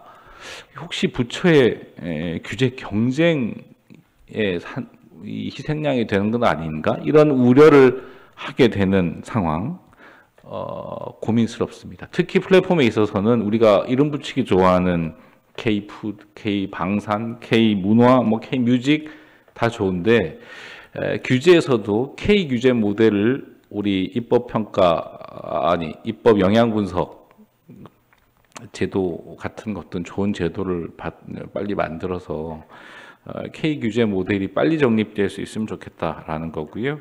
그 과정에서 두 번째 발제자 우리 심우민 교수님 입법 영향 분석 사실 논의 엄청 오래됐죠. 그리고 사실은 여기도 결단만 하면 됩니다. 제도화만 하면 되고요. 어떻게 할 건지 다 정해져 있는데 단지 못할 뿐이에요. 그래서 그러나 넘어야 할 산이 많긴 하지만 점점 골로 향해서 가고 있는 것 같습니다. 시간의 문제일 것 같고요. 머지않은 장래에 제도화가 돼서 우리 좋은 규제, 베터 레귤레이션이 될 수 있기를 바랍니다. 저는 마지막으로 이번 토론 기회를 통해서 제가 평소에 규제나 입법에 대해서 갖고 있던 생각을 잠깐 몇 가지 말씀드리고 싶은데 우선 아까 어느 발제자도 그런 말씀을 하셨는데요. 우리는 어떤 문제가 생기면 또는 생길 것 같으면 국가의 입법적 개입을 너무나 당연히 생각합니다. 사실 이 입법적인 개입은 최후의 보루로 남겨둬야 되는 것인데 우선 법부터 만들어야지. 심지어 어떤 산업은 법이 없어서 사업을 못한다는 얘기를 할 정도이죠. 근데 자세히 뜯어보면 법이 없어서가 아니라 기존의 법령이 있는데 그 체계 내에서 해결할 방법을 찾지를 못하고 쉽게 그냥 새로 법 만들어서 해결하지 이렇게 우리가 도망가고 있었던 것이 아닌가라는 생각이고요. 기존의 제도의 테두리 내에서 해결이 불가능하다라는 확신이 있을 때 그때 새로운 규제, 새로운 제도로 넘어가면 좋겠다라는 겁니다. 그리고 두 번째는 뭐 조금 저는 뭐 다른 측면이긴 합니다만 입법이나 규제가 필요하다고 판단을 했으면 시간을 좀 주자. 정부에도 시간을 좀 주고 국회에도 시간을 좀 주자. 물론 정부나 국회가 그냥 책상 서랍에 넣어놓고 안건 법안 소위에 올려서 그냥 묵혀놓고 있는 시간을 주자는 얘기가 아니고요. 입법 영향 분석을 열심히 할 수 있는 시간, 객관적인 과학적인 증거를 찾을 수 있는 시간을 줘야 되는데 우리는 너무나 급해요. 빨리 법 만들지 뭐 하느냐. 우리 산업 다 죽는다. 물론 그럴 수도 있습니다만 어설프게 섣부르게 만들었다가 망치는 것보다는 조금 늦은 것 같지만 기다릴 줄 아는 지혜가 우리 입법 영역에도 조금 있으면 어떨까 하는 생각이고요. 그리고 마지막으로 이런 충분히 검토를 했으면 이제 결단을 합시다. 미루지 말고요. 공무원들이 이거 꼭 내 말고 다음 후임자 왔을 때 하게 지금 우리 이렇게 머리 아픈 거 하지 맙시다. 이런 얘기 이제 그만하고 국회에서도 표 떨어지는데 뭐 이거 뭐 22대 하지 뭐 이건 뭐 좀 지나가고 뭐 이런 거 하지 말고 충분히 검토를 했으면 결단을 했으면 좋겠습니다. 이 결단은 과학적이고 합리적인 사고의 결과물일 뿐만 아니라 그 결단의 내용에 대해서 관계자, 이해관계인들의 갈등의 이 한가운데 서 있는 분들에게 충분히 설득하고 설명해야 합니다. 그게 없다면 곤란하겠죠. 물론 이 갈등 얘기하면 할 말이 많은데 단순히 갈등이 생기는 것만 가지고 뭐 다 조정해야 된다 이렇게는 또 어렵습니다. 그러면 사실은 새로운 산업은 나올 수가 없는 거겠죠. 어떤 경우에는 페이드 아웃 되는 산업도 있고 어떤 경우에는 새롭게 라이징 되는 것들도 있을 텐데 그 갈등도 우리가 조금 더 차분하게 살펴보고 뭐 그런 접근이 필요하지 않을까 생각됩니다. 그리고 그 과정에서 퍼블릭 컨설테이션으로 아까 발제자가 말씀해 주셨는데요. 사실 이 모든 규제나 입법은 다 결국은 저한테 우리 국민에게 돌아오는 건데 우리는 너무나 무관심하지 않았나 또는 너무나 뜨겁지 않았나 라는 생각이어서 이해관계자나 국민들의 다양하고 충분한 참여가 보장될 수 있도록 하는 제도적 장치도 아울러 마련되면 좋을 것 같습니다. 네, 경청해 주셔서 감사합니다. 네, 감사합니다. 귀한 분들 토론 발표 잘 청해 들었습니다. 온라인에는 333분 이상이 지금 참여하고 계신데 이분들 중에서 글 올리신 분이 한 분밖에 없으세요. 그래서 디지털 산업 규제는 지금뿐만 아니라 앞으로도 글로벌 기업과 경쟁을 고려해야 합니다. 그리고 이제 최근에 넷플릭스 탈세 사례 같은 것을 이제 들어주셨는데요. 닉네임을 나그네로 하신 분입니다. 그래서 의견을 주셨고요. 또 전문가들이 많은 견해들을 주시는데 우리나라 그 디지털 산업 규제 방향이 정말 구체적으로 무엇이냐, 기술 혁신을 추구하는 쪽이 우세하냐 아니면 규제 쪽이 우세하냐라는 논지에서 균형을 잡기 위해 노력하는데 제대로 된 산업정책 방향이 무엇인지 정립하기 어렵다라는 얘기에 대해서 전문가들의 의견을 좀 청해달라는 요청이 있으셨습니다. 두 가지 말씀을 포괄적인 이야기이고 누구나 잘 알 수 있는 이야기인데요. 대해서 다른 분들의 토론을 더 할 시간은 없고 발표하신 두 분에게 1분씩의 답변 시간을 드리고 오늘 행사는 가능한 빨리 마무리하도록 하겠습니다. 먼저 원소연 박사님부터 부탁드릴게요. 네, 저는 뭐 토론하신 분들 의견에 다 100% 공감을 하고 제가 이제 오면서 사실 이 규제와 관련해서 생각을 했을 때 약간 이런 비유가 생각이 났어요. 우리나라 정부는 부모 같고 시장을 자녀 보듯이 하는 것 같아요. 그래서 부모가 이제 자녀가 벌써 막 20대, 30대가 됐는데 부모 눈에는 아직도 기어다니던 그 어린애 같거든요. 내가 계속 보호해줘야 될 것 같고 그러다 보니까 정부가 손을 못 놓는 게 아닌가라는 생각이 들고 무슨 문제가 생기면 다 내가 해결해줘야 될 것 같고 작은 아들, 큰 아들 싸우면 내가 끼어서 어떻게 해서든지 배분해줘야 될 것 같고 이런 이제 약간 그런 노파심이 아직도 많이 있는 것 같아요. 근데 우리나라 시장은 이미 세계 시장으로 접어들었고 이미 클 대로 컸거든요. 그래서 정부가 다 관리하기에는 시장도 너무 컸고 너무 복잡해지고 그래서 정부가 좀 믿으면서 놔주면 어떨까라는 생각이 드는데 이제 한 가지만 덧붙이면 아까 이제 김지훈 목사님이 얘기하신 것 중에 갈등 얘기가 나왔잖아요. 규제 얘기할 때 정말 빠지지 않고 나오는 사례가 뭐가 있냐면 붉은 깃발 규제예요. 예전에 영국에서 마차 산업이 아주 활성화가 되어 있을 때 최초로 이제 자동차가 만들어졌거든요. 그랬더니 기존 산업에 지배하고 있던 건 마차 산업이었어요. 근데 자동차 산업이 지금으로 치면 스타트업이죠. 생겼어요. 그러니까 누구나 다 저 자동차를 탈 것 같은 거예요. 너무 빨라서 너무 편하고. 그래서 이제 붉은 깃발 조례라는 걸 만들어가지고 차가 마차보다 빨리 달리면 안 된다. 그래서 막 차가 만약에 앞으로 갈 것 같으면 깃발을 들어요. 너 다시 뒤로 가서 천천히 와. 그래서 마차하고 속도를 맞추는 거죠. 그래서 영국이 자동차 산업에서 뒤졌다라는 뭐 그것 때문에 꼭 그런지 모르겠지만 근데 우리가 시대의 기술을 뒤따라가지 못하는 아주 대표적인 불합리한 규제 얘기할 때 이 깃발 규제는 굉장히 유명하거든요. 근데 우리가 또다시 이런 디지털 산업에서 이런 붉은 깃발 규제 같은 걸 만들어서 산업을 뒤처지게 만드는 거는 정말 우리나라의 발전을 저해하는 가장 중요한 문제가 아닌가라는 생각이 들어서 그런 것들로 교훈 삼아서 좀 시장에다 맡겨보면 어떨까라는 생각이 들었습니다. 이상입니다. 네, 심우민 교수님. 네, 일단은 이게 아까 혁신이냐 규제냐 요거 아마 그 온라인에서 질문이 있으셨던 것 같은데 이제 그 경우에는 이거 뭐 어차피 조화가 답이다라고 할 수는 있겠는데 문제는 뭐냐면 우리가 이제 오해하는 게 있어요. 그러니까 규제 영향 분석이나 규제 완화를 이야기하면 규제를 완화하면 산업이 진흥될 거다라고 생각하는 것도 사실은 오해라는 거고요. 제가 현장에서 만나본 산업계의 많은 분들은 규제가 합리적일 필요가 있다라는 거지 규제를 없애자라는 건 분명히 아니십니다. 그리고 오히려 또 업계의 많은 분들은 규제의 그 합리화 과정에서 시민사회단체나 이런 쪽에서도 합리적으로 이야기하면 또 받아들여서 그것을 제도화하자라고 하기 때문에 그런 소통의 플랫폼을 만드는 것이 필요하고 그게 바로 입법 영향 분석이다라는 말씀을 하나 드리고요.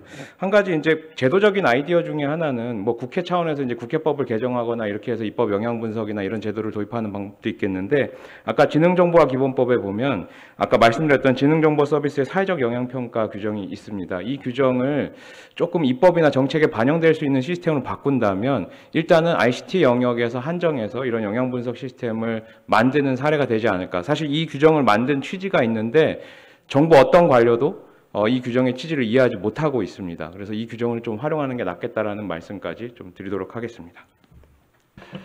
네, 시간이 조금 지체가 되어서 얼른 마무리하려고 합니다. 지금 우리가 논의하고 있는 것의 가장 중요한 지점은 말도 안 되는 법이 통과되는 상황이 우리나라에서 벌어지고 있다는 거고 두 번째는 꼭 필요할 때는 또 법이 없는 이상한 상황이 또 선진 대한민국에서 벌어지고 있다는 겁니다. 이 문제 해결할 때 어떻게 해야 되냐? 똑똑한 사람 많고 기술도 많이 발달해 있는데 왜 과학적으로 안 하냐? 이 말이에요. 그래서 과학적으로 살펴서 말이 되는 법을 만들고 필요할 때 꼭 정부가 역할을 하고 리더십을 발휘하는 나라 그리고 기업과 공동체 사람들이 자기 역할을 정확하게 파악하고 행사하는 나라 그런 나라 만들기 위해서 해야 된다는 얘기 다 잘 하시는데요. 왜 우리 얘기를 안 듣는 걸까요? 그 이유는 우리 힘을 보여주지 않아서 그래요. 그래서 이제 디지털에서도 힘을 보여주고 현장에서도 보여주고 하는 역할을 해야 됩니다. 그래서 그 역할을 박성호 회장님 계시는 우리 한국인터넷기업협회 그리고 또 오늘 공동 주최하고 있는 의원님들 그리고 또 우리 한국IT서비스학회에서 앞으로 지속적으로 힘을 보여주는 역할을 해야 되겠다. 공부는 여기 나와 계신 분들이 잘 해주실 거니까 그렇게 믿고 응원해 주시기를 부탁드립니다. 점심시간 즐겁고 행복하고 맛있는 시간이 되시길 바라고 건강하고 행복하시기 바랍니다. 감사합니다.